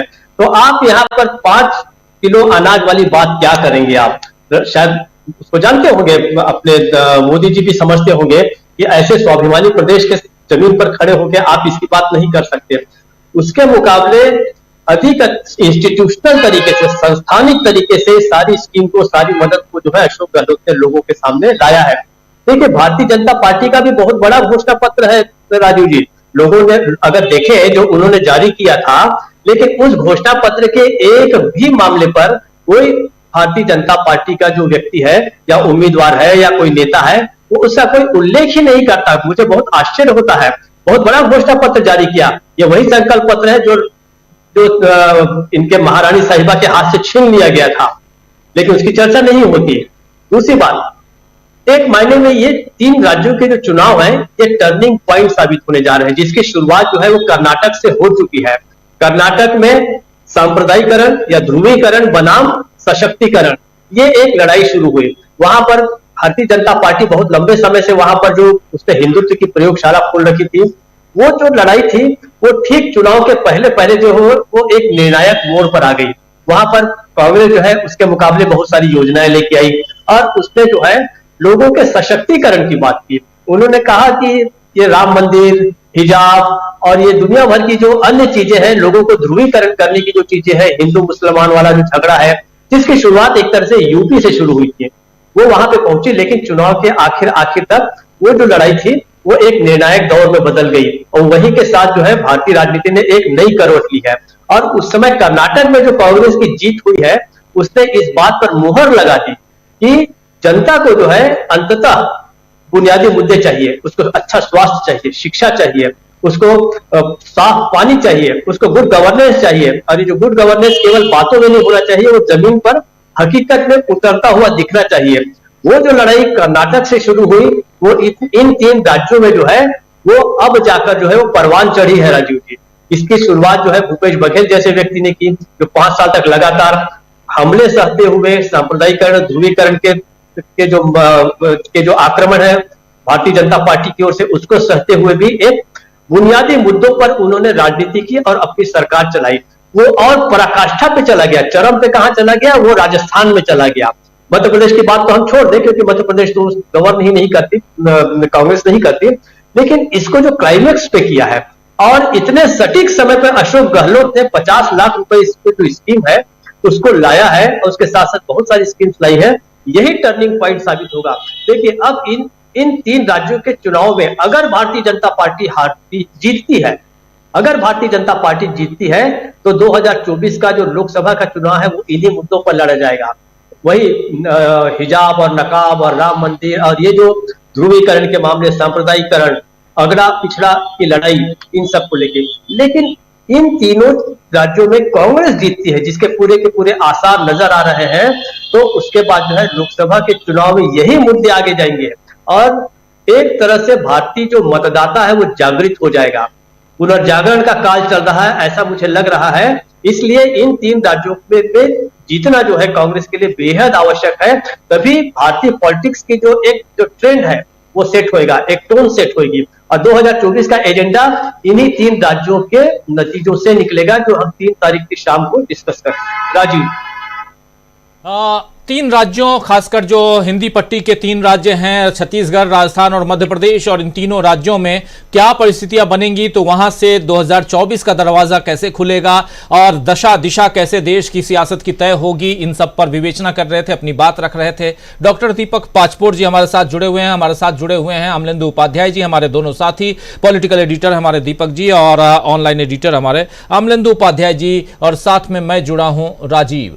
और आप जानते हैं कि इस वक्त हम चर्चा कर रहे हैं राजस्थान में रिवाज बदलेगा या जो सब चला आ रहा है, रिवाज परंपरा जो चली आ रही है वही बरकरार रहेगी। राजस्थान में जहां तक हम लोग घूम कर, देख कर, लोगों से बात करके, अलग अलग चीजों पर, इंदिरा रसोई से लेकर चिरंजीवी योजना जो संजीवनी बन सकती है बीजेपी के सामने, कांग्रेस पार्टी के लिए, वो इन सबको हम लोग बहुत नजदीक से देख कर आए हैं और जनता बहुत खुश है। और जिन गारंटियों के साथ इस बार कांग्रेस पार्टी मैदान में है, अगर इसके बाद भी कांग्रेस पार्टी नहीं जीतती है तो सीधे शब्दों में कहूं कि जनता को कुछ नहीं लेना, कुछ नहीं लेना, सिर्फ और सिर्फ मंदिर के सामने जाकर भजन कीर्तन करना है और पकौड़े बेचना, उसके अलावा कुछ नहीं। ये तय मानिए आप। अगर इसके बाद भी कांग्रेस पार्टी की स्थिति अच्छी नहीं रही, इसके इन सारी जन हितोपकारी योजनाओं के बाद भी, तो फिर परिस्थितियां इस देश की क्या होंगी। क्योंकि हम चर्चा 2024 की भी कर रहे हैं, देश की सियासी दशा दिशा की चर्चा भी कर रहे हैं और साथ साथ राजस्थान की भी। राजस्थान रंगीलो मारो राजस्थान कहते हैं, लेकिन राजस्थान रंगीला ही नहीं है। राजस्थान इस देश को भी अलग अलग रंगों को, अपने रंग से, अलग अलग ढंग से इस देश को भी बहुत कुछ देता है। सियासत इतना ज्यादा यहां हावी और कंट्रोल्ड है कि वहां पर सोनिया गांधी को भी जाके रहना पड़ता है चुनाव से पहले। भले स्वास्थ्य लाभ लेने के लिए वो गई थी जयपुर, लेकिन बहुत इंपॉर्टेंट पहलू था कि चुनाव प्रचार के दौरान सोनिया गांधी जयपुर में उन्होंने कैंप किया। छोटी मोटी बात नहीं हो सकती है। इस पूरे चुनाव के दौरान अमलेंदु जी देखिए कितनी सारी घटनाएं होती रहीं, कितनी सारी बातें आती रहीं। सोनिया गांधी, राहुल गांधी का वहां पहुंचना, लगातार राहुल गांधी, प्रियंका गांधी, मल्लिकार्जुन खड़गे का राजस्थान में चुनाव प्रचार करना, एक नहीं बल्कि 3-3, 4-4 रैलियां करना, और इधर प्रधानमंत्री नरेंद्र मोदी अपने दम पर। देखिए बीजेपी के साथ सबसे बड़ी दिक्कत क्या है कि बीजेपी अपने नेता को जो आज है उसको दरकिनार करके बैठी हुई है। चाहे राजस्थान में वसुंधरा राजे सिंधिया हो, चाहे वहां पर मध्य प्रदेश में शिवराज सिंह चौहान हो, या छत्तीसगढ़ में देखिए तो रमन सिंह हो। ये तीनों मुख्यमंत्री, एक आज वर्तमान मुख्यमंत्री है मध्य प्रदेश में, लेकिन ये 2 जो हैं पूर्व मुख्यमंत्री हैं। इन तीनों को बाहर करके और वहां एक पैरेलली अपनी लाइन को लंबी करना या अपनी लाइन खींचना, नई लाइन खींचना कितना मुश्किल हो सकता है अगर यहां पर बीजेपी चुनाव हार जाती है इन तीनों राज्यों में, छत्तीसगढ़ में, राजस्थान में और मध्य प्रदेश में, तीनों जगह बीजेपी नहीं आती है। तो एक बहुत इंपॉर्टेंट सवाल है, अमलेंदु जी और दीपक पाचपोर जी दोनों के पास आऊंगा, एक एक करके समझना चाहूंगा कि यहां अगर, जैसे अभी आप कह रहे थे दीपक जी कि तीनों राज्यों में कांग्रेस का जीतना क्यों इंपॉर्टेंट है, लेकिन यहां पर अगर कांग्रेस जीत जाती है तो यहां से बीजेपी के लिए कितनी मुश्किलें खड़ी हो सकती हैं। न सिर्फ 2024 बल्कि अंदर खाने जो नेता हैं और कुछ नए लोगों को सामने लाना, यह कितना डेंट कर सकता है, कितना मोदी जी की छवि को गिरा सकता है। मोदी मैजिक का जो नाम पहले लिया जाता था, उस मैजिक वर्ड का इस्तेमाल शायद अब करने से लोग कतराने लगे, ये भी हो सकता है। अमलेंदु जी, देखिए राजीव जी, निश्चित तौर पे ये मुझे लगता है कि अगर भारतीय जनता पार्टी तीनों राज्य हारती है, खासतौर से ये हिंदी पट्टी वाले जो तीनों राज्य हैं, तो ये सीधे सीधे प्रधानमंत्री मोदी की हार होगी। और अगर जीतती है तो ये जाहिर सी बात है कि जब हार उनकी है तो जीत भी उनकी ही होगी, उन्हीं की जीत होगी। क्योंकि भारतीय जनता पार्टी ने जितना बड़ा रिस्क लिया है राजीव जी इन तीनों राज्यों में, अपने क्षेत्रीय नेताओं को बिल्कुल दरकिनार करने का, और सिर्फ दरकिनार नहीं किया इन क्षेत्रीय नेताओं को, कहा जाए कि उनको एक तरफ से बर्फ में लगा दिया, जो कहावत है ना बर्फ में लगाना, तो बर्फ में जो है अपने क्षेत्रीय नेताओं को लगा दिया और प्रधानमंत्री नरेंद्र मोदी के चेहरे पर ये जो है ये सारे चुनाव लड़े गए हैं तीनों। तो अब इसमें भारतीय जनता पार्टी का जो भी नुकसान होता है वो प्रधानमंत्री मोदी का व्यक्तिगत नुकसान होगा, लाभ होता है तो वो भी प्रधानमंत्री नरेंद्र मोदी का ही व्यक्तिगत लाभ होगा। मुझे लगता है राजीव जी की प्रधानमंत्री पूरे चुनाव के दौरान जो उनकी जो रणनीति रही है वो भारतीय जनता पार्टी को जीत दिलाने वाली बिल्कुल नहीं रही है। वो रणनीति ये रही है कि किसी भी तरीके से प्रधानमंत्री के सामने 2024 के अंदर भारतीय जनता पार्टी के अंदर से जो चुनौतियां पेश होने जा रही हैं वो चुनौतियां सामने पेश ना होने पाएँ, और जो भी उभरते हुए क्षेत्रीय क्षत्रप हैं जिनका अपना जनाधार है, कोई भी जनाधार वाले व्यक्ति जो है वो प्रधानमंत्री के सामने टिकने की स्थिति में ना रहे। प्रधानमंत्री ने इस रणनीति के आधार पर काम किया है और मुझे लगता है कि प्रधानमंत्री इस रणनीति में अपनी सफल रहे हैं। भारतीय जनता पार्टी हार भी जाती है इन तीनों राज्यों में तो प्रधानमंत्री की सेहत पर राजीव जी को असर पड़ने वाला नहीं है, बल्कि प्रधानमंत्री की सेहत जो है वो भारतीय जनता पार्टी की अंदरूनी राजनीति में अच्छी हो जाएगी। मतलब आप ये समझिए कि भारतीय जनता पार्टी का इन तीन राज्यों में हारना प्रधानमंत्री की सेहत के लिए अच्छा है, और इसलिए अच्छा है कि ये तमाम क्षेत्रीय क्षत्रप जो है, खासतौर से तीन लोग जो हैं, डॉक्टर रमन सिंह, शिवराज सिंह चौहान और वसुंधरा सिंधिया, जो तीनों ही एक तरीके से प्रधानमंत्री नरेंद्र मोदी से सीनियर समझे जा सकते हैं मुख्यमंत्री की हैसियत के पद के अनुरूप अगर देखा जाए। तो ये तीनों जो जिस तरीके से भारतीय जनता पार्टी के अंदर चीज़ें चल रही थी कि प्रधानमंत्री का विकल्प कौन होगा, क्योंकि प्रधानमंत्री अब बूढ़े हो रहे हैं और मार्गदर्शक मंडल में पहुँचने वाले हैं, जो एक नीति बनाई गई थी जिसके आधार पर लाल कृष्ण आडवाणी और मुरली मनोहर जोशी, कलराज मिश्र जैसे लोग जो थे तो मार्गदर्शक मंडल में भेज दिए गए थे। तो प्रधानमंत्री नरेंद्र मोदी को मार्गदर्शक मंडल में भेजा जाएगा और ये इन नेताओं में से कोई जो है वो विकल्प प्रधानमंत्री का बन सकता है 2024 में, जो भारतीय जनता पार्टी के अंदर चर्चाएं चल रही थी। तो मुझे लगता है कि प्रधानमंत्री नरेंद्र मोदी ने बहुत खूबसूरती के साथ अपने इन तीन विरोधियों को बर्फ में लगा दिया है और प्रधानमंत्री की सेहत जो है भारतीय जनता पार्टी का तीन राज्यों में हारती है तो अच्छी हो जाएगी भारतीय जनता पार्टी की अंदरूनी राजनीति में। 2024 में जो परिणाम आएंगे वो अलग चीज़ है कि हारेगी भारतीय जनता पार्टी या जीतेगी वो अलग का मसला है, लेकिन 2024 के चुनाव के लिए प्रधानमंत्री की सेहत जो राजीव जी वो अच्छी हो जाएगी। 2024 के चुनाव के लिए प्रधानमंत्री की सेहत अच्छी हो जाएगी, यह कहना है अमलेंदु उपाध्याय जी का। और हम चर्चा कर रहे हैं कि अगर यहां तीनों राज्यों में बीजेपी जिस फॉर्मूले के साथ चुनाव लड़ रही है, खासकर आप देख रहे हैं कि छत्तीसगढ़, मध्य प्रदेश और राजस्थान तीनों जगह, मध्य प्रदेश में शिवराज सिंह चौहान हैं और मुख्यमंत्री हैं, लेकिन उनके नाम पर चुनाव न लड़कर मोदी जी अपने नाम पर चुनाव लड़ रहे हैं। और वैसे ही वसुंधरा राजे सिंधिया के नाम पर चुनाव न लड़कर उनके सामने एक नहीं बल्कि 7 कद्दावर नेताओं को खड़ा करना, सांसदों को, मंत्रियों को खड़ा करना, यह साफ जतलाता है कि कहीं ना कहीं दाल में कुछ काला है। और इसके अलावा आप देखिए छत्तीसगढ़ में भी 15 साल तक राज करने वाले मुख्यमंत्री के रूप में रमन सिंह को किनारे करके वहां भी नरेंद्र मोदी अपने नाम पर चुनाव लड़ते हैं। तो क्या मोदी ब्रांड इतना बड़ा है कि वो अपने दम पर इसे हिंदुस्तान में कहीं भी चुनाव लड़े और अपनी पार्टी को जिता सकता है? आज की तारीख में 2023 की मैं बात कर रहा हूं। या यहां बीजेपी कुछ गलती कर रही है? बीजेपी का मतलब क्या? बीजेपी का मतलब राहुल गांधी नहीं, बल्कि बीजेपी का मतलब नरेंद्र मोदी। तो क्या नरेंद्र मोदी यहां गलती कर रहे हैं? यह बड़ा सवाल है। और अगर गलती नहीं कर रहे हैं तो अच्छाई क्या कर रहे हैं? क्या अपनी पार्टी को उस दिशा में लेके जा रहे हैं जहां से 2024 के रण में वो जीत पाएं? लेकिन सामने तो राजस्थान का रण है। राजस्थान में आज मतदान चल रहा है और उसमें 9 बजे तक के जो आंकड़े चुनाव आयोग की तरफ से आए हुए हैं, उन आंकड़ों के आधार पर हम आप तक पहुंचा रहे हैं कि कहां कितने प्रतिशत मतदान हुए। और 9 बजे तक 9.77% की वोटिंग हो चुकी है। लोग घरों से बाहर निकल रहे हैं। डॉक्टर दीपक पाचपोर जी, अगर यहां तीनों राज्यों में बीजेपी नहीं आई तो? राजू जी देखिए, आपने कहा कि बीजेपी गलती नहीं कर रही है, नरेंद्र मोदी कर रहे हैं।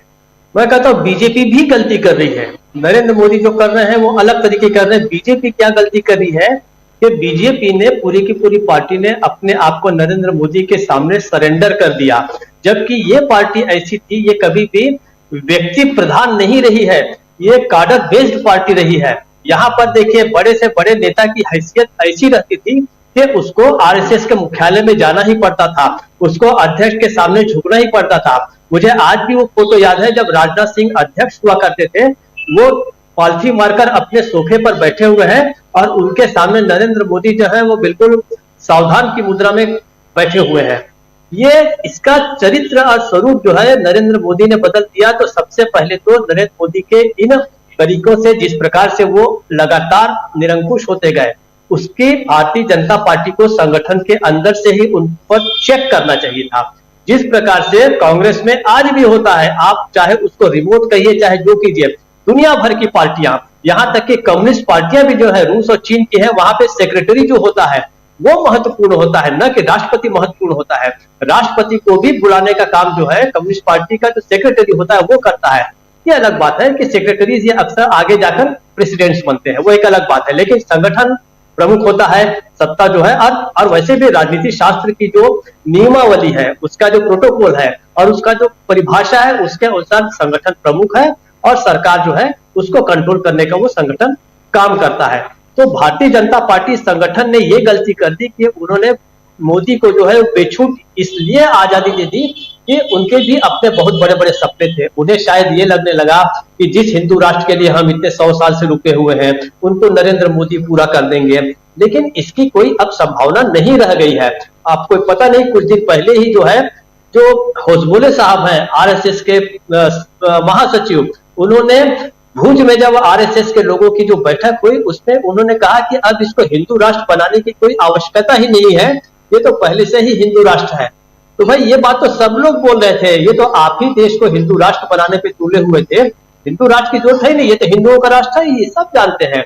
हाँ, ये है कि हिंदुओं के साथ साथ ये सबका राष्ट्र है, चाहे जिसकी जनसंख्या 0.1% ही क्यों ना हो, उसका भी ये देश है। केवल यही परिभाषा का अंतर है। दूसरी बात, मैं दोनों ही स्थितियों में देखता हूं कि आने वाले समय में बहुत ही बड़ा उथल पुथल होगा। आप दोनों तरफ से कल्पना कर लीजिए, अगर भारतीय जनता पार्टी तीनों राज्य हार जाती है तो होगा ये कि एक आंतरिक संघर्ष भारतीय जनता पार्टी के अंदर शुरू हो जाएगा। मोदी वर्सेस ऑल, मोदी के साथ यही 1.5-2 लोग रहेंगे, एक अमित शाह रहेंगे, एक आध तो और हो सकते हैं, कोई रहे, नड्डा जी रहे या जो भी रहे, लेकिन उसके अलावा भारतीय जनता पार्टी के जितने बड़े कद्दावर नेता है उनको अपनी सीटें हारने का डर हो जाएगा, क्योंकि वो देख चुके हैं इस चुनाव में कि मोदी जिसे चाहते हैं दिल्ली से उठा के उनको राज्यों में भेज देते हैं। तो क्या उन लोगों को अपनी सीटों के असुरक्षित होने का कोई खतरा नहीं होगा? वो क्या मोदी के कहने पर उठने बैठने के लिए तो नहीं आए हैं, चाहे वो राजनाथ सिंह हो, चाहे गडकरी हो, चाहे बड़े बड़े नेता हो, वो भी उनकी भी अपनी आवाज उठनी शुरू हो जाएगी। तो इस तरीके से उसके बाद मोदी जी की कोशिश ये रहेगी कि 2024 का चुनाव न हो, तभी मोदी जो है वो बच सकते हैं। और अगर तीनों पार्टियों में भारतीय जनता पार्टी जीत जाती है, जिसकी संभावना बहुत कम है, मान लीजिए कि तीनों पार्टियों में जीत जाती है, तो मोदी जी 2024 का चुनाव कराएंगे और वो चुनाव संभवतः इस लोकतंत्र का अंतिम चुनाव भी हो सकता है। तो मैं इन 3 राज्यों के चुनाव के हार जीत के परिणामों के नतीजे जो हैं दोनों ही तरह से बहुत भयावह किस्म के देखता हूं। कोशिश यही करनी पड़ेगी कि मोदी जी हारे या जीते, जनता और विपक्ष ये मजबूत रहे, एकत्र रहे और लोकतंत्र को अपनी राह पर लाने के लिए मजबूर करें, चाहे उसके लिए मोदी के खिलाफ पार्टी के इंटरनल लोगों को जाना पड़े या बाहर के लोगों को जाना पड़ेगा, लेकिन बहुत आवश्यक है। इन राज्यों का सबसे बड़ा महत्व इस मायने में भी है कि हारने या जीतने दोनों ही स्थिति में मोदी जी जो है वो और भी निरंकुश हो सकते हैं और भी वो बेलगाम हो सकते हैं, ऐसा मुझे लगता है राजीव। हारे या जीते दोनों ही मामले में मोदी जी क्या हो सकते हैं ये बता रहे हैं हमारे साथी माफी चाहूंगा डॉक्टर दीपक पाचपोर जी। डॉक्टर दीपक पाचपोर जी बहुत सारी बातें रख रहे हैं और हम चर्चा कर रहे हैं राजस्थान का रण, जिसमें रिवाज बदलने को तैयार है जनता, ये सवाल के साथ में कि क्या ऐसा हो सकता है ये कर रहे हैं। जब हम लोग राजस्थान में घूम रहे थे अलग अलग जगहों पे, तो हम लोगों ने भी बहुत लोगों से अलग अलग चर्चाएं की और ख़ासकर कुछ युवा पेपर लीक की बात भी कर रहे थे कि पेपर लीक मामले में अभी तक एक बात समझ में जो आई अमलेंदु जी, कि जो लोग कांग्रेस का विरोध कर रहे हैं, और उसमें कुछ युवाओं से बात जब हो रही थी तो उनके पास रटी रटाए बातें थीं, रटी हुई बातें, कि पेपर लीक मामले में इन्होंने कुछ नहीं किया, पेपर लीक जो है वो करवाया, ये बीजेपी को मैं इसलिए वोट दूंगा क्योंकि उसने वादा किया था राम मंदिर का, राम मंदिर बनाएंगे, वादा किया था 370 का, उसे हटा दिया। इसके अलावा 3-4 रटी रटाई बातों के अलावा उनके पास कोई मुद्दा नहीं है। जब काउंटर क्वेश्चन कीजिए आप, जब आप पूछिए कि आपको क्या मिल रहा है, आपके परिवार को क्या मिल रहा है, आपके पिताजी क्या करते हैं, आप इसका लाभ ले रहे हैं क्या, तो वो फिर बोलते हैं हाँ ले रहे हैं। फिर वोट क्यों देंगे, तो नहीं मोदी हमको अच्छे लगते हैं। तो इसके इर्द गिर्द ही वो रहते हैं, इनके पास कुछ नहीं है। कुछ ऐसे लोग हैं, ऐसे वोटर्स हैं। तो बहुत मज़ेदार है, ऐसी चीज़ें बहुत जगह देखने को, दूसरे राज्यों में ऐसी चीज़ें देखने को नहीं मिलती हैं जैसे यहाँ मिल रही थी। और इसका सबसे बड़ा कारण क्या है दोस्तों? सबसे बड़ा कारण यही है कि मुद्दा विहीन चुनाव बीजेपी लड़ रही थी, और मुद्दा विहीन चुनाव अगर कोई पार्टी लड़ती है तो उसके पास में बचता सिर्फ वही है जिस नाम पर बीजेपी अभी तक चुनावी मैदान में रही है। वो है एक राम मंदिर अयोध्या में, दूसरा 370। तीसरी बात अगर करें तो अब एक नया शिगुफा आ गया है, नई चीज आ गई, विश्व गुरु। ये पता नहीं कहां से विश्व गुरु का झुंझुना ले आए हैं। विश्व गुरु की बात होती है, मैं किसी का विरोध नहीं कर रहा हूं दोस्तों, मैं यहां बात वही रख रहा हूं कि लॉजिकली आप बात कीजिए। आप वोट डालने जा रहे हैं तो कम से कम इतना तो सोचिए कि वोट किस लिए दे रहे हैं हम किसी भी पार्टी को, किसी भी प्रत्याशी को। इसको इसलिए दे रहे हैं क्योंकि ये हमारे लिए अच्छा करेगा, हमारे राज्य के लिए भला करेगा। लेकिन आप जब ऐसे झुंझुने को बजाना शुरू करते हैं तो उसके शोर में कई बार जरूरी जो जन मुद्दे हैं वो रह जाते हैं। अमलेंदु उपाध्याय जी, क्या कारण है कि लोग इनके इर्द गिर्द, और क्या कारण है कि बीजेपी मुद्दा विहीन चुनाव राजस्थान में लड़ती हुई दिखाई दे रही है और दावा कर रही है कि सरकार हम ही बनाएंगे? देखिए राजीव, दावा करने के लिए तो कोई भी कर सकता है। हनुमान बेनीवाल भी दावा कर रहे हैं, और मार्क्सवादी कम्युनिस्ट पार्टी भी दावा कर रही है, मायावती जी भी दावा कर रही हैं। तो दावा तो कोई भी कर सकता है। दावा करने पे अभी तक तो रोक लगी नहीं है। तो अगर दावा करने पर रोक लग जाती तो भारतीय जनता पार्टी को रोका जा सकता था कि आप दावा मत कीजिए। तो दावा तो करना जो है, चुनाव में जो भी पार्टी है वो करेगी। तो दावे की बात तो अलग रख दी जाए, लेकिन जो सामने असली चीज़ें राजीव जी वो ये देखिए, आप लोग भी जब थे वहाँ, और वहाँ से आप जब ग्राउंड पर थे और लाइव कार्यक्रम में आप जुड़े हुए थे, तो आपको याद होगा कि 2-3 घटनाएं हुई। देखिए, एक तो जैसे कि वो एक प्लम्बर आपसे जुड़ा था सरदारपुरा शहर में, तो जिसने कहा था कि वो मोदी जी को मुख्यमंत्री बनाना चाहता है। हाँ जी, है ना जी। तो आपने उससे पूछा भाई क्यों बनाना चाहते हो, मोदी जी अच्छे लगते हैं, क्या काम किया? तो काम नहीं मालूम था उसको जी, है ना। तो वो मतलब पार्टी का कार्यकर्ता था एक तरीके से, लेकिन उसको काम नहीं मालूम था, उसको मोदी जी अच्छे लगते हैं। दूसरा फिर बाद में जो एक सज्जन बाद में आया, मुझे लगता है कि बाद में उनको भेजा गया होगा, मालूम पड़ गया होगा कोई लाइव चल रहा है, तो वहाँ से 4-5 लोगों का एक समूह आया, और एक सज्जन जो आकर के बहुत ज़्यादा फिर आपसे जो बहस कर रहे थे काफ़ी अच्छे तरीके से, हालांकि वो कायदे के अंदर ही जाकर के बहस कर रहे थे, लेकिन उन्होंने पहले आकर के क्या कहा कि साहब रिवाज यहाँ बदलता है तो रिवाज यहाँ बदलेगी जनता। तो जब आपने उनको कुरेदना शुरू किया, जब वो रिवाज को लेकर के, जब आखिर जब बात खुली तो प्रशांत जी ने आखिर में जब उनसे पूछा तो उन्होंने बताया कि हम वो भारतीय जनता पार्टी के कार्यकर्ता हैं। तो जो वहाँ रिवाज बदलने की बात कर रहा है राजीव जी वोकल होकर के, वो भारतीय जनता पार्टी का कार्यकर्ता कर रहा है, आम जनता रिवाज बदलने की बात नहीं कर रही है। ये एक बड़ी चीज़ है। जितने भी लाइव में जुड़े, ऐसे प्रशांत जी जब गए हुए थे पहले राउंड में, उधर धौलपुर से जब जुड़े थे वो, तो उनके साथ भी कुछ लोग आकर के जुड़ गए थे। फिर एकदम से उनके हाँ रिवाज बदलता है। फिर जब उन्होंने बात की तो मालूम पड़ा कि वो भी भारतीय जनता पार्टी के कार्यकर्ता थे। तो ये बड़ी मजेदार बात है कि भारतीय जनता पार्टी का कार्यकर्ता जो इस आशा में है कि रिवाज बदलता है, चूंकि 5 साल में, तो इसलिए रिवाज बदलेगा, इसलिए हमारी सरकार आ जाएगी, इसलिए हमारी सरकार आ जाएगी। जनता कहीं भी ये बात नहीं कर रही है कि रिवाज बदलेगा। जनता से बात कीजिए तो वो चिरंजीवी योजना की बात करती है, वो स्कूटी की बात करती है, वो महिलाओं को पेंशन की बात करती है, वो महिलाओं को सहायता की बात करती है, कोविड काल में किस तरीके से भीलवाड़ा मॉडल लागू हुआ उसकी बात करती है। तो जनता जो है वो अशोक गहलोत की योजनाओं की बात करती है। भारतीय जनता पार्टी का कार्यकर्ता कहता है चूंकि 5 साल में सरकार बदलने का रिवाज है इसलिए हम आ रहे हैं। मुद्दा ना वसुंधरा राजे सिंधिया के पास है, ना प्रधानमंत्री के पास है, ना भारतीय जनता पार्टी के किसी कार्यकर्ता के पास है। तो मुझे लगता है कि ये सबसे बड़ा अंतर है। और भारतीय जनता पार्टी जो है वो इसी आशा में है कि चूंकि 5 साल में रिवाज बदलता है तो रिवाज बदलेगा यहाँ। जो कि बदलने नहीं जा रहा है। फिलहाल जो चीज़ें सामने आ रही हैं उसको देखते हुए लग रहा है, जनता जिस तरीके की बातें कर रही है उसको देखते हुए जो राजीव जी मुझे लगता है, तो ये जो है एक बड़ा मसला मुझे लगा कि वहाँ जो बातें हो रही हैं रिवाज बदलने की, वो भारतीय जनता पार्टी का कार्यकर्ता कर रहा है। जनता किसी भी तरीके से ये बातें रिवाज बदलने वाली नहीं कर रही है, बल्कि तमाम हम लोगों के पास ही वीडियो हो, और अचानक आप लोगों ने जाकर ये बात की, रास्ता चलते हुए कोई बैठा हुआ तो बात करने लग गए, तो लोग कहने कि मैं भारतीय जनता पार्टी को वोट देता था इससे पहले, और मेरे पिता को चूंकि जो है वो कैंसर का जो है वो इलाज अशोक गहलोत की चिरंजीवी योजना से हो रहा है। जी जी बिल्कुल, मैं चाहूंगा कि हमारा प्रोडक्शन टीम जो है उस वीडियो को, 2 वीडियो जरूर मैं दिखवाना चाहता हूं अगर निकाल पाए।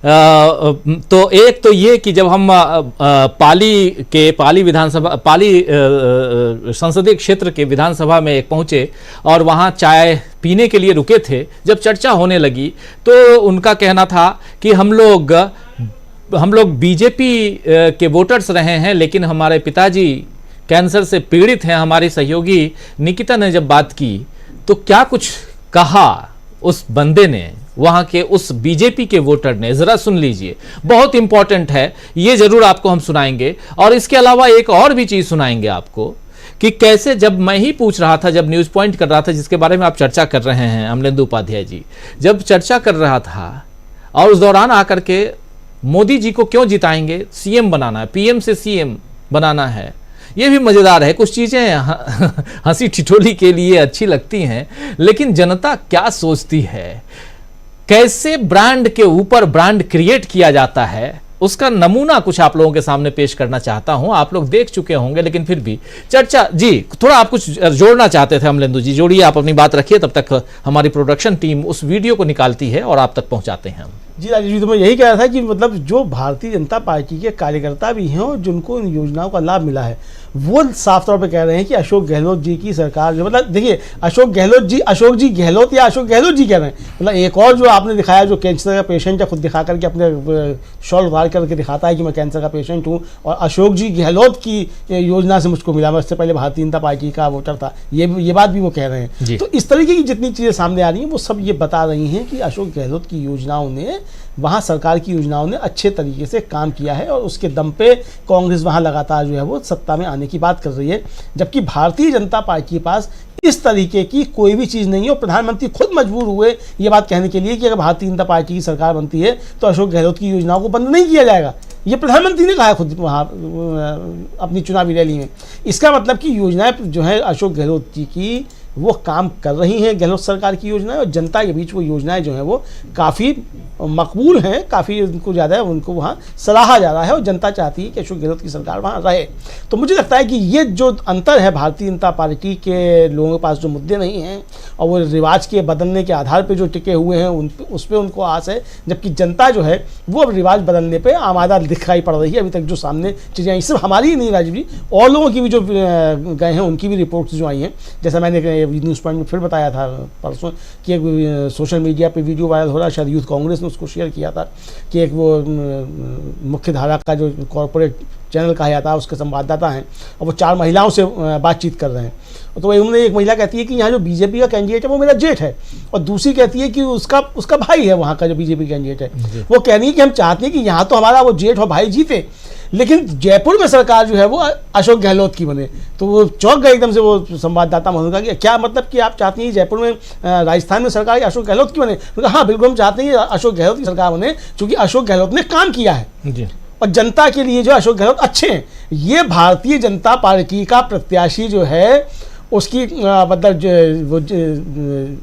उसकी रिलेटिव बोल रही है, रिलेटिव जो है वो ये बोल रही है इस तरीके से। इसी तरीके से एक और वीडियो जो वायरल हुआ कि वो साहब कैंडिडेट जो है भाजपा का, वो अमित शाह जी से कहता हुआ सुना जा रहा है कि साहब यहाँ आप अशोक गहलोत और सचिन पायलट का नाम मत लीजिए, उनकी बुराई मत कीजिए आप, वरना मैं हार जाऊंगा। आप सरकार का नाम लीजिए, लेकिन आप अशोक गहलोत और सचिन पायलट का नाम लेकर के बुराई मत कीजिए। तो ये जिस तरीके की चीज़ें सामने आ रही है उससे आप समझ सकते हैं कि इसका मतलब जनता में वहाँ गहलोत का असर है, गहलोत की नीतियों का असर है। मतलब गहलोत का असर क्या, एक रेस्पेक्ट दिखाई देता है अमलेंदु जी, गहलोत जी, अशोक जी गहलोत कहना, दैट इज रेस्पेक्टफुल। वो जो आप अशोक गहलोत जी तो हम भी कहते हैं, आप मुझे राजीव जी कहते हैं, लेकिन अगर राजीव जी रंजन कहेंगे आप तो एक स्पेशल रेस्पेक्ट दिखाई देता है। वो रेस्पेक्ट वहां दिखाई दे रहा था जब आप भारतीय जनता पार्टी के कार्यकर्ता हैं या वोटर हैं और आप अशोक गहलोत के लिए इतना सम्मानपूर्वक अपना उनका नाम ले रहे हैं, तो कहीं ना कहीं अशोक गहलोत ने जनता के दिलों पर अपनी छाप छोड़ दी है, यह साफ दिखाई दे रहा है। और जब आप जनता के दिल पर अपनी छाप छोड़ते हैं तो वो मजबूर हो जाती है कि जाकर जब वोट देने जाए तो आपका समर्थन करे, और समर्थन में उसको पैसे नहीं देना है, वो तो लाइन में लगेगी जनता वोट देने के लिए। अगर आप वोट देना चाहते हैं तो बहुत लोग होते हैं वोट देना नहीं चाहते, वो निकल लेते हैं घूमने के लिए। अपील करता रहता हूं मैं कि आप जाइए और वोट दीजिए, अपने आपका एक एक वोट कितना कीमती है, इस पर हम लोग कई बार चर्चा कर चुके हैं। तो आज भी अगर आप उधर हैं तो वोट जरूर देने जाइए, लेकिन एक वोट के लिए वो चाहे बीजेपी को दे दे या कांग्रेस को दे दे, लेकिन अगर वो मजबूर होता है कि नहीं अशोक जी गहलोत बहुत अच्छे इंसान हैं जो गरीबों का भला कर रहे हैं, जो आज हर अस्पताल में वो लिस्ट है, जैसे हम लोग मेडिकल इंश्योरेंस करवाते हैं ना अमलेंदु जी, वो लिस्ट है ऑलरेडी। उस लिस्ट में आप देख सकते हैं कि फोर्टिस हॉस्पिटल से लेकर के तमाम ऐसे बड़े बड़े 5 सितारा होटल्स के नाम हैं, हॉस्पिटल्स के नाम हैं जहां आप जाकर इलाज करवा सकते हैं, डॉक्टर दीपक पाचपोर जी। और इतना ही इलाज ही नहीं बल्कि वहां के डॉक्टर का नंबर भी उस पर है कि अगर आप कैंसर के पेशेंट हैं या आप दांत के पेशेंट हैं, आपको लीवर ट्रांसप्लांट करवाना है या कुछ और है, लीवर की बीमारी हो गई, किडनी में कुछ दिक्कत आ गई, ऐसी बड़ी से छोटी बीमारियां, और उसके जो मुख्य डॉक्टर हैं उसमें नंबर है, आप उनसे फोन पर अपॉइंटमेंट लेकर और जा सकते हैं और जा करके इलाज करवा सकते हैं। मुफ्त इलाज 25 लाख रुपए तक। मैं तो कई बार खुद सोचता हूं कि अगर मैं राजस्थान का रहने वाला होता तो कितना बेहतर होता। और इस योजना को दीपक जी हम लोग हजारों रुपए खर्च कर देते हैं मेडिकल इंश्योरेंस करवाने में अपना, कि चलो अगर गाहे बगाहे अगर बीमार पड़ गए तो फिर इलाज करवाना पड़ेगा। लेकिन दूसरी तरफ अगर सरकार ऐसा कर रही हो, 25 लाख की जगह अब घोषणा कर दी है राहुल गांधी ने 50 लाख रुपए, 50 लाख तक का आपका बीमा अगर हो रहा है और आप इलाज करवा रहे हैं तो छोटी मोटी घटना नहीं है, ये अंडर करंट हो सकता है। आइए जरा क्या कुछ कह रहा है एक भाजपा का कार्यकर्ता अपने पिता के इलाज के लिए और कैंसर से पीड़ित, वो जरा सुन लेते हैं। उसके पिता की बाइट सुनते हैं कि वो जब इलाज करवा रहे हैं तो क्या कुछ कह रहे हैं, सुनिए जरा। अशोक जी गहलोत की मेहरबानी से। अशोक गहलोत की मेहरबानी। हाँ। क्या हुआ था? ये कैंसर। अच्छा, तो चिरंजीवी बीमा से 25 लाख का जो अशोक जी गहलोत ने मेरे लिए दिया ना, तो हम तो अशोक गहलोत को लाएंगे राजस्थान में।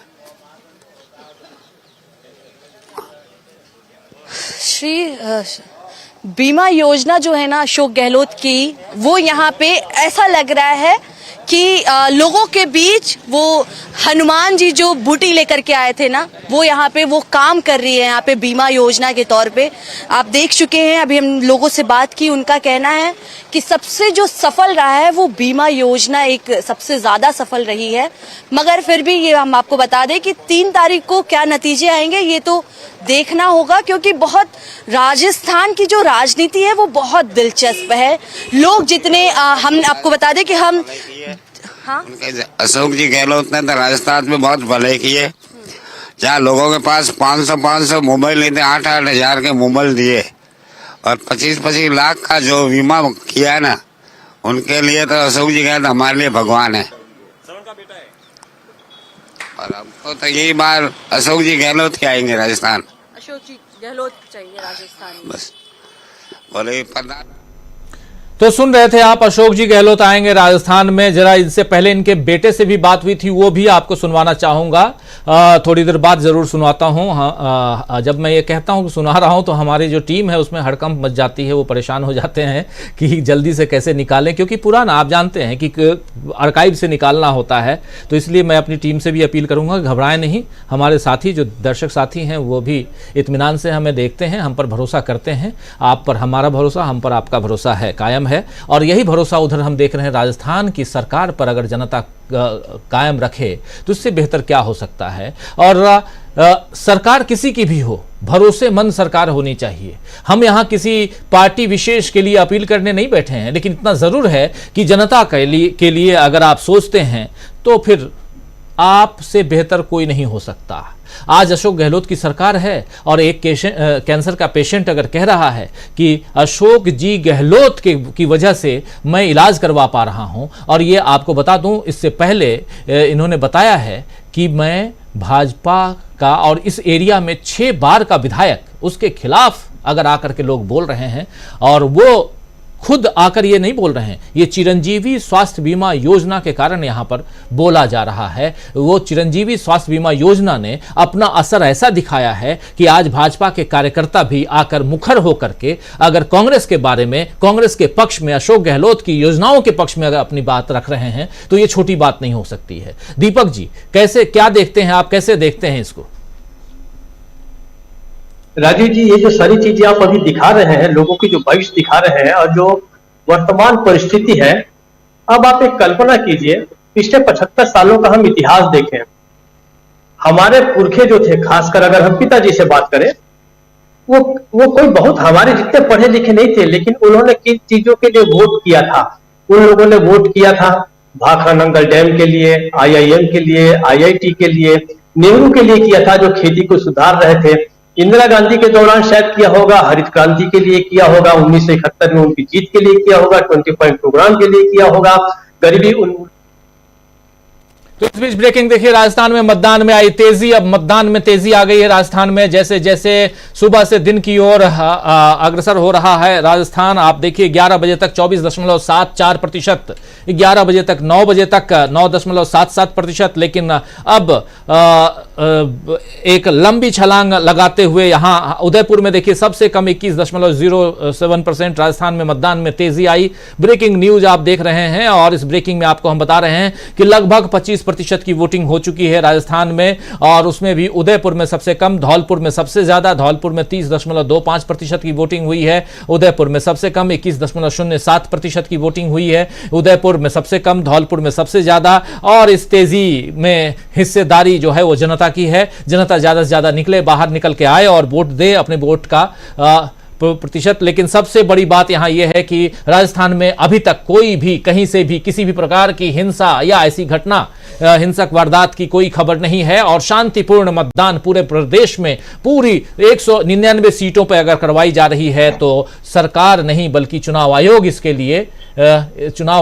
लिए बधाई का पात्र है। चुनाव आयोग हालांकि बहुत शिकायतें भी सुनता है और बहुत गालियां भी खाता है, आप जान ही रहे हैं। लेकिन आइए जरा इस इंसान जिसके बारे में हम चर्चा कर रहे थे, चिरंजीवी स्वास्थ्य बीमा योजना, जो कांग्रेस के पेशेंट हैं, गले का कैंसर, उसका इलाज 25 लाख रुपए सरकार दे रही है, उसके तहत करवा रहे। इनके बेटे ने क्या कुछ कहा, उनकी बातचीत हमसे जब हुई, हमारी सहयोगी निकिता से जब उनकी बातचीत हुई थी तो उन्होंने क्या कुछ कहा था, ये जरा सुन लेते हैं। बहुत इंपॉर्टेंट पहलू है और इन वीडियोज को देखने के बाद आप समझ सकते हैं कि राजस्थान का, और ये सब ऐसा नहीं है कि प्रायोजित ढंग से हम कहीं पहुंच रहे हैं, ऐसा बिल्कुल नहीं था। और आप हम पर विश्वास करते हैं, उस आधार पर भी हम मतलब विश्वास के साथ ये बात यहां आप तक पहुंचा रहे हैं कि अचानक किसी चाय की दुकान पे आप रुकिए और पूछिए, और वहां पर पूछते ही अगर कोई ऐसा बताता है कि देखिए जी हम तो बीजेपी के कार्यकर्ता रहे हैं और अभी तक बीजेपी को वोट देते रहे हैं, मगर अब परिस्थितियां बदल चुकी हैं, हमारा मिजाज बदल चुका है। सुनिए जरा। सुमेर सिंह राजपुरोहित। सुमेर सिंह राज, क्या चल रहा है यहाँ पे? मैडम यहाँ पे ऐसे तो पहले बीजेपी सरकार रह चुकी है, बाकी जो हमके शंकर मेवाड़ा आए हुए हैं उनका थोड़ा पल्ला पा रही है, जो कांग्रेस के, क्योंकि अशोक जी ने जो कांग्रेस का काम करवाया है उनके हिसाब से शंकर मेवाड़ा का जो लग रहा है अब की बार के वो चांस है, उनका चांस है। मगर अभी यहाँ पे वर्तमान में जो यहाँ के विधायक हैं वो तो बीजेपी पार्टी के हैं, तो उनका काम पसंद नहीं आ रहा है लोगों को, या फिर परिवर्तन चाहते हैं? परिवर्तन चाहते हैं ना मैडम, क्योंकि वो अब की बार उनकी सरकार नहीं थी, काम थोड़ा बहुत किया है, ठीक है, आए नहीं, 5 साल तक इधर आते थे, जिसके जो रिश्तेदार है उनके घर पे आके चले जाते थे, दूसरों को संभालते नहीं थे, गांव में कुछ काम हुआ नहीं, और समस्या नहीं थी वो पूरी हुई नहीं। और अशोक जी जो हम लोग को जो काम किया है मैडम, जैसे मेरे पापा का इलाज चल रहा है कैंसर का, आज मैं शिवनजी काउंटर से इलाज चल रहा है, 10 लाख का इलाज चल रहा है मैडम। मेरी ताकत नहीं है कि मैं पैसे से करवा सकूं। आज जो शिवनजी काउंटर से मेरा 10 लाख का पापा का इलाज चल रहा है, मैं कट्टर बीजेपी हूँ, ठीक है ना मैडम। बाकी अगली बार आपकी बार मैं कांग्रेस को वोट दूंगा मेरे पापा के इलाज की वजह से। फ्री इलाज हो रहा है इसके लिए। मतलब आपने पिछली बार बोला नहीं, बीजेपी को वोट दिया था, बीजेपी को सपोर्ट किया, अभी कांग्रेस बने। हाँ, क्यों कांग्रेस क्यों बनेगी? गरीबों के लिए दास है वो, हर चीज में सुविधा दे रही है, दवाई इलाज फ्री, सब इलाज फ्री मिल रहा है हमारे को। तो सुन रहे थे आप, अभी कांग्रेस बनेगी कह रहे हैं, यानी कांग्रेस की सरकार आएगी और ये अपनी बात रख रहे हैं। तो एट रैंडम अगर आप कहीं रुकते हैं और पूछते हैं और कहता है कि ऐसा ऐसा है, अभी तक बीजेपी के हम सपोर्टर थे, बीजेपी का सपोर्ट करते थे, लेकिन अब कांग्रेस का सपोर्ट इसलिए करेंगे क्योंकि संजीवनी योजना के तहत, माफी चाहता हूं, चिरंजीवी योजना के तहत अब अपने पिताजी का इलाज वो करवा रहे हैं और उससे उनको फायदा मिल रहा है। और ये बात अगर गांव में आप जाइए, शहर में थोड़ा सा हम लोग चालाक हो जाते हैं, शहर की जो रंगीनियां हैं सुबह से लेकर शाम तक, हवाई सब उड़ते रहते हैं, सब कुछ देखते रहते हैं, तो हम लोग चालाकी ज्यादा सीख जाते हैं। गांव में लोग दिल से अपनी बात रखते हैं। हम सब गांव में पले बढ़े हैं, मैं भी गांव में पला बढ़ा हूं, तो मैं जानता हूं गांव और शहर का फर्क क्या है। आप अगर उधर जाइए गांव में तो थोड़ा सा दिल से, अभी भी वो दिल में जो जगह होती थी पहले, वो जगह बाकी है और इसीलिए लोग चर्चा में ये बात खुल के कह भी देते हैं, कर भी देते हैं। दीपक पाचपोर जी, जरा एक बार फिर से आना चाहूंगा, कैसे देखते हैं इस वीडियो को आप? यही मैं कह रहा था कि मतदाताओं के लिए जो है ये टर्निंग पॉइंट है, मतदाताओं को भी जागृत होने का भी काल है। ये कितनी अच्छी बात है कि उस व्यक्ति ने बताया कि मैं भारतीय जनता पार्टी का सदस्य रहा, कट्टर समर्थक रहा, लेकिन इस बात जो है वो कांग्रेस को दूंगा। ये अगर कोई ये सोचता है कि ये व्यक्ति स्वार्थी है कि उसने जो है केवल पिताजी के इलाज के कारण अपनी पार्टी की निष्ठा को बदल दिया, तो गलत सोच रहा है। मतदाता की ताकत तो यही है, मतदाता इसीलिए तो वोट करता है सरकार को कि आप मेरे स्वास्थ्य का, मेरी शिक्षा का, मेरी सड़कों का, मेरे पानी का ख्याल रखें। आखिरकार सरकारें होती किस चीज के लिए है? इसी चीज के लिए होती है। मतदाता अगर जागरूक नहीं है तो जान रखिए कि उसका वो मतदाता नहीं रह गया है, वो सामान्य रूप से एक पार्टी या किसी व्यक्ति का बंधक हो गया है। आप देखिए बहुत सारे हमको ऐसे भी वीडियो के बाइट सबको देखने को मिलते हैं जहां पे लोग कहते हैं कि उनसे पूछा जाता है कि आप मोदी को क्यों वोट देना चाहते हैं, तो वो कहते हैं बस हम देना चाहते हैं क्योंकि वो हमको अच्छे लगते हैं। एक वीडियो भी बहुत वायरल हो गया है जिसमें एक युवक को पूछा गया कि भाई आपको मोदी क्यों पसंद है, तो उन्होंने कहा मोदी ने बहुत काम किए हैं। तो पूछा गया क्या काम किया है, सिवा राम मंदिर के वो कोई दूसरी चीज को नहीं गिना सका। तब मैं पहले जो बात कर रहा था कि हमारे पुरखों ने जिन चीजों के लिए वोट किया था उसके कारण देश जो है आज इस स्थिति में है कि आज भारत में सब कुछ बनता है, एक आत्मनिर्भर और आधुनिक भारत के लिए वोट किया था। अब आप ये सोचिए कि आज जो व्यक्ति, आज जो भी मतदाता अगर राम मंदिर के नाम पे, मुसलमानों को सबक सिखाने के नाम पे या पिछड़ों को सबक सिखाने के नाम पे वोट देता है, 10 साल, 15 साल, 20 साल के बाद वो क्या सोचेगा? उसके बच्चे जब पूछेंगे उसको कि पिताजी आपने किस चीज के लिए वोट दिया था, मंदिर निर्माण के लिए, कितनी हास्यास्पद बात होगी। और उस व्यक्ति का शर्म का सिर जो है शर्म से झुक जाएगा कि बेटा मैं तुम्हारे लिए आज एक ऐसा समाज छोड़ के जा रहा हूं जहां न तो शिक्षा है, जहां न तो अच्छा स्वास्थ्य है, जहां न तो बिजली है, न तो पानी है। तो भाई आखिरकार आप अपने वोट का जो है सटीक उपयोग करना चाहिए और देखना चाहिए कि आपके लिए कौन क्या कर रहा है। मैं दावा करता हूं कि जो लोग राम मंदिर के लिए वोट कर रहे हैं उनमें से बहुत सारे लोग राम मंदिर तक आने जाने का किराया भी वहन नहीं कर सकेंगे। छत्तीसगढ़ में भी भारतीय जनता पार्टी ने ऐलान किया है कि वो अयोध्या लोगों को ले जाएगी। कितने लोगों को अयोध्या ले जाएगी यहाँ से सरकार? कितनी अव्यवहारिक योजना है, और ले जाएगी तो किस तरीके से ले जाएगी? क्या वो सारा खर्च उठाएगी? क्या वहां रहने का इंतजाम करेगी? 1-2 राज्यों में और भी जो है भारतीय जनता पार्टी ने इस तरीके का ऐलान किया है कि आपको अयोध्या ले जाया जाएगा। भला ये कोई नागरिक का सशक्तिकरण तो नहीं हुआ कि आप उसको तीर्थ यात्रा करा रहे हैं? तो ये बड़ी अजीब बात है। इस मौके पर अगर हमको ऐसे वीडियो देखने को मिलते हैं जो कहते हैं, जिसमें लोग कहते हैं कि हाँ मैं पहले भारतीय जनता पार्टी का समर्थक था लेकिन अब मैं कांग्रेस को दूंगा। मैं ये इसलिए नहीं कह रहा हूं कि मैं कांग्रेस के पक्ष में कोई बात कर रहा हूं। आपको अपने मत की ताकत को पहचानना आना चाहिए। राम मंदिर से आपका फायदा नहीं होगा, वहां के लोगों का, महंतों का फायदा होगा। वहां पे जो जमीन की खरीद फरोख्त करते हैं उनका फायदा होगा। वहां पर जो कॉरिडोर बनेगा, जो होटल खुलेंगे, वहां पर जो टैक्सी चलाएंगे, उनका फायदा होगा। आपको फायदा घर बैठे, अगर मैं छत्तीसगढ़ में बैठा हूं तो मेरे पद का उपयोग ये होना चाहिए कि मेरे को एक अच्छी पेंशन मिले, मेरे को एक बहुत अच्छा स्वास्थ्य मिले, मेरे के लिए अस्पताल मुफ्त हो, मेरे लिए दवाइयां फ्री में मिल सके, कम से कम खर्च में मिल सके, बिजली का खर्च कम हो। ये मेरा सरोकार है। मेरा सरोकार ये नहीं है कि कहां कहां पर मंदिर बन रहे हैं, कहां आप मुसलमानों की लिंचिंग कर रहे हैं, इससे मेरा क्या लेना देना है। तो अब मतदाता जो है मुझे लगता है कि जागरूक हो रहा है। और अगर इन 3 राज्यों में राजू जी इस मुद्दे पर मतदान हुआ कि हमें अपने जन सरोकार के मुद्दे हैं, हमसे जो जुड़ी हुई समस्याएं हैं उनको दूर कराने वाली सरकार अगर आती है, तो मुझे लगता है कि 2024 का नैरेटिव जो है वो इसी आधार पर सेट होगा।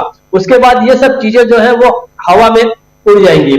आप लोग बहुत सही बताया कि जैसे मैं हर साल जो है लगभग 40,000 रुपए जो है अपना मेडिक्लेम कर देता हूं। मैं हिसाब लगाता हूं कि 9 सालों में तो मैंने कम से कम कितना 4-4.5 लाख रुपया दे दिया। और मेरी जो मेडिक्लेम की जो लिमिट है वो 5 या 6 लाख रुपए की है। काश कि मैं आज राजस्थान का नागरिक होता। ठीक है, छत्तीसगढ़ में भी आज 20 लाख की स्वास्थ्य योजना जो है वो हो रही है। और मुझे ऐसा लगता है कि अगर राजस्थान में ऐसी इस योजना को सफलता मिलती है तो पूरे देश में, मैं ये नहीं कहता केवल छत्तीसगढ़ में स्वास्थ्य लाभ के लिए स्वास्थ्य योजना का जो राशि बढ़े, उत्तर प्रदेश के लोगों की भी बढ़नी चाहिए, बिहार की भी बढ़नी चाहिए। जहां जहां भारतीय जनता पार्टी की सरकार है वहां भी बढ़नी चाहिए। क्यों हरियाणा का आदमी वंचित रहे, क्यों तेलंगाना का व्यक्ति वंचित रहे। पूरे देश में एक जैसी स्वास्थ्य सुविधाएं हो, एक जैसी बिजली हो, एक जैसी शिक्षा हो, ये सारी चीजें आवश्यक है। मतदाता के लिए जागृत होने का काल है। तो मैं उम्मीद करता हूं कि आपने जो वीडियो दिखाया है ये एक संदेश लोगों के पास जाएगा कि हमको अपने मत का जो उपयोग है वो कैसे करना चाहिए। राजीव जी। जी बिल्कुल, हम अपने मत का उपयोग करें तो अगर कर रहे हैं तो आपको जरूर ये सावधानी बरतना चाहिए कि कौन सी सरकार आपके लिए फायदेमंद साबित हो सकती है।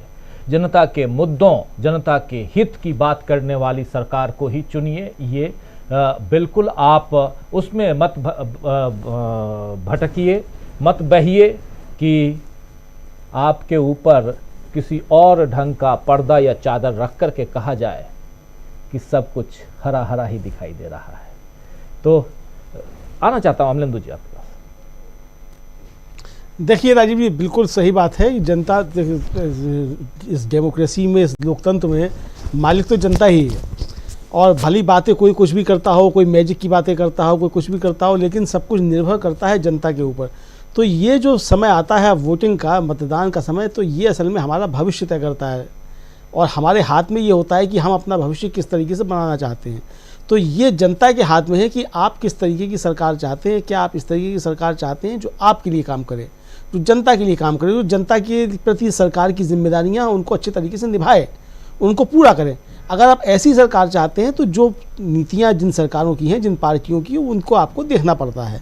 लेकिन अगर आप चाहते हैं कि नहीं, आप सिर्फ धर्म के आधार पर करें या आप जाति के आधार पर करें, आपकी जाति का व्यक्ति है, आपके धर्म का व्यक्ति है, तो फिर आप इन मुद्दों की तरफ ध्यान नहीं देते। फिर उसके बाद फिर आपको उन सरकारों से, अगर वो आती हैं जिनको आपने इन मुद्दों पे वोट दिया था धर्म और जाति के नाम पे, अगर वो फिर जनता के हित के लिए काम नहीं करती हैं तो फिर आपको फिर उनसे कुछ शिकायत करने का अधिकार नहीं रह जाता है। भारतीय जनता पार्टी से लोग फिर ये शिकायत नहीं कर सकते कि भाई आप जनता के लिए काम नहीं करते, चूंकि आपने उन मुद्दों में वोट ही नहीं दिया था भारतीय जनता पार्टी को। भारतीय जनता पार्टी को आपने वोट दिया था जिन मुद्दों के लिए धर्म और राजनीति, जाति की राजनीति करने के लिए वो कर रहे हैं, वो अच्छे तरीके से कर रहे हैं, खूब कर रहे हैं उसको। तो फिर आप फिर उनसे वो नाराजगी जाहिर नहीं कर सकते भारतीय जनता पार्टी से कि मोदी जी की सरकार जो है वो जनता के लिए काम नहीं कर रही है, मोदी जी की सरकार गरीबों के लिए काम नहीं कर रही है, या भारतीय जनता पार्टी जो गरीबों की सुनती नहीं है। फिर आप ये शिकायत नहीं कर सकते हैं। आप शिकायत तभी कर सकते हैं कि जब आपने इन मुद्दों के लिए वोट दिया होता है कि भारतीय जनता पार्टी की सरकार बनेगी तो वो हमारे लिए स्वास्थ्य का इंतजाम करेगी, हमारे लिए अच्छी शिक्षा का इंतजाम करेगी, हमारे लिए रोजगार का इंतजाम करेगी। अगर आपने इन मुद्दों पे भारतीय जनता पार्टी को वोट दिया था, तब आप उससे शिकायत कर सकते थे कि भारतीय जनता पार्टी ये काम नहीं कर रही। तो इसलिए मैं ये कह रहा हूँ कि आप भारतीय जनता पार्टी से शिकायत इसलिए नहीं कर सकते कि भाई आपने उसको वोट इसके लिए दिया ही नहीं था, आपने जिसके लिए वोट दिया था वो कर रहे हैं उस तरीके से। तो अब ये जनता के ऊपर है कि आप वोट दे किस दिए रहे हैं। तो ये हमको तय करना है कि हम जब वोटिंग उसमें मतदान स्थल पर जाते हैं तो हम जब बटन दबाते हैं तो हम बटन ये दबा किसके लिए रहे हैं। प्रधानमंत्री तो कह रहे हैं कि ऐसे बटन दबाना है, ऐसे बटन दबाना है, ऐसे बटन दबाना, यानी किसी को फांसी देने के लिए बटन दबाना। तो भाई आप किसी को फांसी देने के लिए बटन दबा रहे हैं या अपनी फांसी का गले में जो फंदा आपका कसता जा रहा है, इसलिए सरकार कसती जा रही है, उस फंदे को उतारने के लिए आप दे रहे हैं। तो अगर आप जो तो कहीं से भी ये जायज नहीं जी, है जी, ऐसी हिंसक बातें करना, ऐसे शब्दों का प्रयोग करना, ये हिंसक बात है। जी जी, मतलब आप देखिए कि प्रधानमंत्री नरेंद्र मोदी जो है वो सिर्फ अपने लिए वोट नहीं मांग रहे हैं, बल्कि जनता को हिंसक बना रहे हैं। और ये इस तरीके की जो बातें जब की जाती हैं, आप चुनाव में इस तरह की जनता से अब जब हिंसक बातें करते हैं, फिर सड़कों पर जिस तरीके की रोड रेस की घटनाएं होने लगी हैं, कितनी ज़्यादा आप देखते हैं राजीव जी, किस तरीके से मॉब लिंचिंग सब होने लगी, ये असल में जनता को इस तरीके के बयानों से जो हिंसक बनाया जा रहा है, ये उसके परिणाम सब जो है सामने आते हैं। ये सिर्फ ये ऐसा नहीं है कि किसी धर्म और जाति के बीच में झगड़ा हो गया वहीं आदमी की हिंसा निकल करके आती है, सड़कों पर भी आम बोलचाल में भी जो लोगों की जो हिंसा सामने निकल करके आती है। मुझे लगता है कि भारतीय जनता पार्टी, खासतौर से प्रधानमंत्री नरेंद्र मोदी, जो सबसे बुरा काम जो कर रहे हैं, आप मैं इसको यही कहूँगा सबसे बुरा काम, वो जनता के अंदर हिंसक जो है वो भावना जो है उसको उभार रहे हैं। ये सबसे खतरनाक काम जो कर रहे हैं। मुझे लगता है कि लोग इन चीज़ों को समझेंगे और अपने अच्छे बेहतर भविष्य के लिए ही जाकर के वोट डालेंगे, और डालना चाहिए अपने भविष्य के लिए, क्योंकि हमको ही तय करना है कि हमारे हित के लिए कौन अच्छा है और हमारे हित के लिए कौन बुरा है राजीव। तो ये जनता को ही तय करना है। बिल्कुल, जनता को तय करना है, आपको तय करना है दोस्तों, जो आज इस वक्त मतदान की लाइन में खड़े हैं, उनको तय करना है कि कहां कैसी सरकार चुनी जाए, राज्यों में विधानसभा कैसी बने और देश में लोकसभा की तस्वीर कैसी हो, ये आपको हमको तय करना है। अभी विधानसभा के चुनाव हो रहे हैं 5 राज्यों में, मिजोरम से लेकर राजस्थान और तेलंगाना तक, जिसमें छत्तीसगढ़ और मध्य प्रदेश भी है। और मिजोरम, छत्तीसगढ़, मध्य प्रदेश में चुनाव समाप्त हो चुके हैं, जबकि आज मतदान के बाद समाप्त हो जाएगी। यहां की गतिविधियां भी चुनाव से पहले की, काउंटिंग से पहले की गतिविधियां राजस्थान में भी, और इसके बाद पूरा जोर तेलंगाना का लगा रहेगा। और तेलंगाना पर सबकी निगाहें टिकी हुई हैं। आज राहुल गांधी तेलंगाना में हैं, एक नहीं बल्कि 3 सभाएं कर रहे हैं। अभी लगातार हम लोग देखेंगे कि तेलंगाना में क्या कुछ हो रहा है। हम भी कल से तेलंगाना में रहेंगे। हैदराबाद के हमारे साथी जो इस कार्यक्रम को देखते हैं, अगर आप लोगों से मुलाकात हो जाए तो बहुत अच्छा रहेगा। कोशिश करेंगे कि आप लोगों से मुलाकात हो, लेकिन तेलंगाना की तस्वीर भी हम आप तक पेश करेंगे। वहां पहुंचकर वहां की खबरें, वहां की बातें आप तक हम पहुंचाएंगे। कल शाम न्यूज पॉइंट तेलंगाना हैदराबाद से ही हम करेंगे। आज चर्चा हम कर रहे हैं जनमत में कि जनता का मत किस दिशा में है, और अशोक गहलोत वोट डालने के बाद क्या कुछ कह रहे हैं, आइए जरा सुन लेते हैं जल्दी से। और फिर राजस्थान का जो ये रण है, इसमें जनता क्या रिवाज बदलने जा रही है, क्या कांग्रेस पार्टी उस रिवाज को तोड़ने जा रही है जिसके तहत हर 5 साल में सरकार बदल जाती थी। क्या इस बार सरकार नहीं बदलेगी और अशोक गहलोत फिर से मुख्यमंत्री बनेंगे? ये एक बड़ा सवाल है जिसका जवाब 3 दिसंबर को आप तक हम पहुंचाएंगे। और 3 दिसंबर को सुबह 6 बजे से हम आप तक आपके साथ रहेंगे। और तब तक, जब तक कि 5 राज्यों में किसकी सरकार बनने जा रही है उसका फैसला ना हो जाए, उससे पहले 30 तारीख को यानी 30 नवंबर को एग्जिट पोल लेकर हम आपके पास आएंगे शाम 5 बजे के बाद। और 5 राज्यों में किसकी सरकार बन रही है, चुनाव मतदान के बाद क्या कुछ लोगों ने कहा, उनसे हमारी टीम जान समझकर उस एग्जिट पोल को तैयार कर रही है। और 3 राज्यों के एग्जिट पोल तो लगभग तैयार हो चुके हैं, उसे हम बता नहीं सकते, वो 30 तारीख को ही बताएंगे। और आज 4था राज्य है और 30 तारीख को 5वां राज्य। 5 राज्यों के एग्जिट पोल को 30 तारीख को देखिए, आज आप 30 तारीख शाम 5 बजे से, और 30 नवंबर को, और 3 तारीख को एग्जैक्ट पोल देखिए, यानी कि रिजल्ट देखिए 3 दिसंबर सुबह 6 बजे से। अभी आपको सुनाता हूं अशोक गहलोत जो सीएम हैं राजस्थान के, वो क्या कुछ कह रहे हैं वोट डालने के बाद, सुनिए।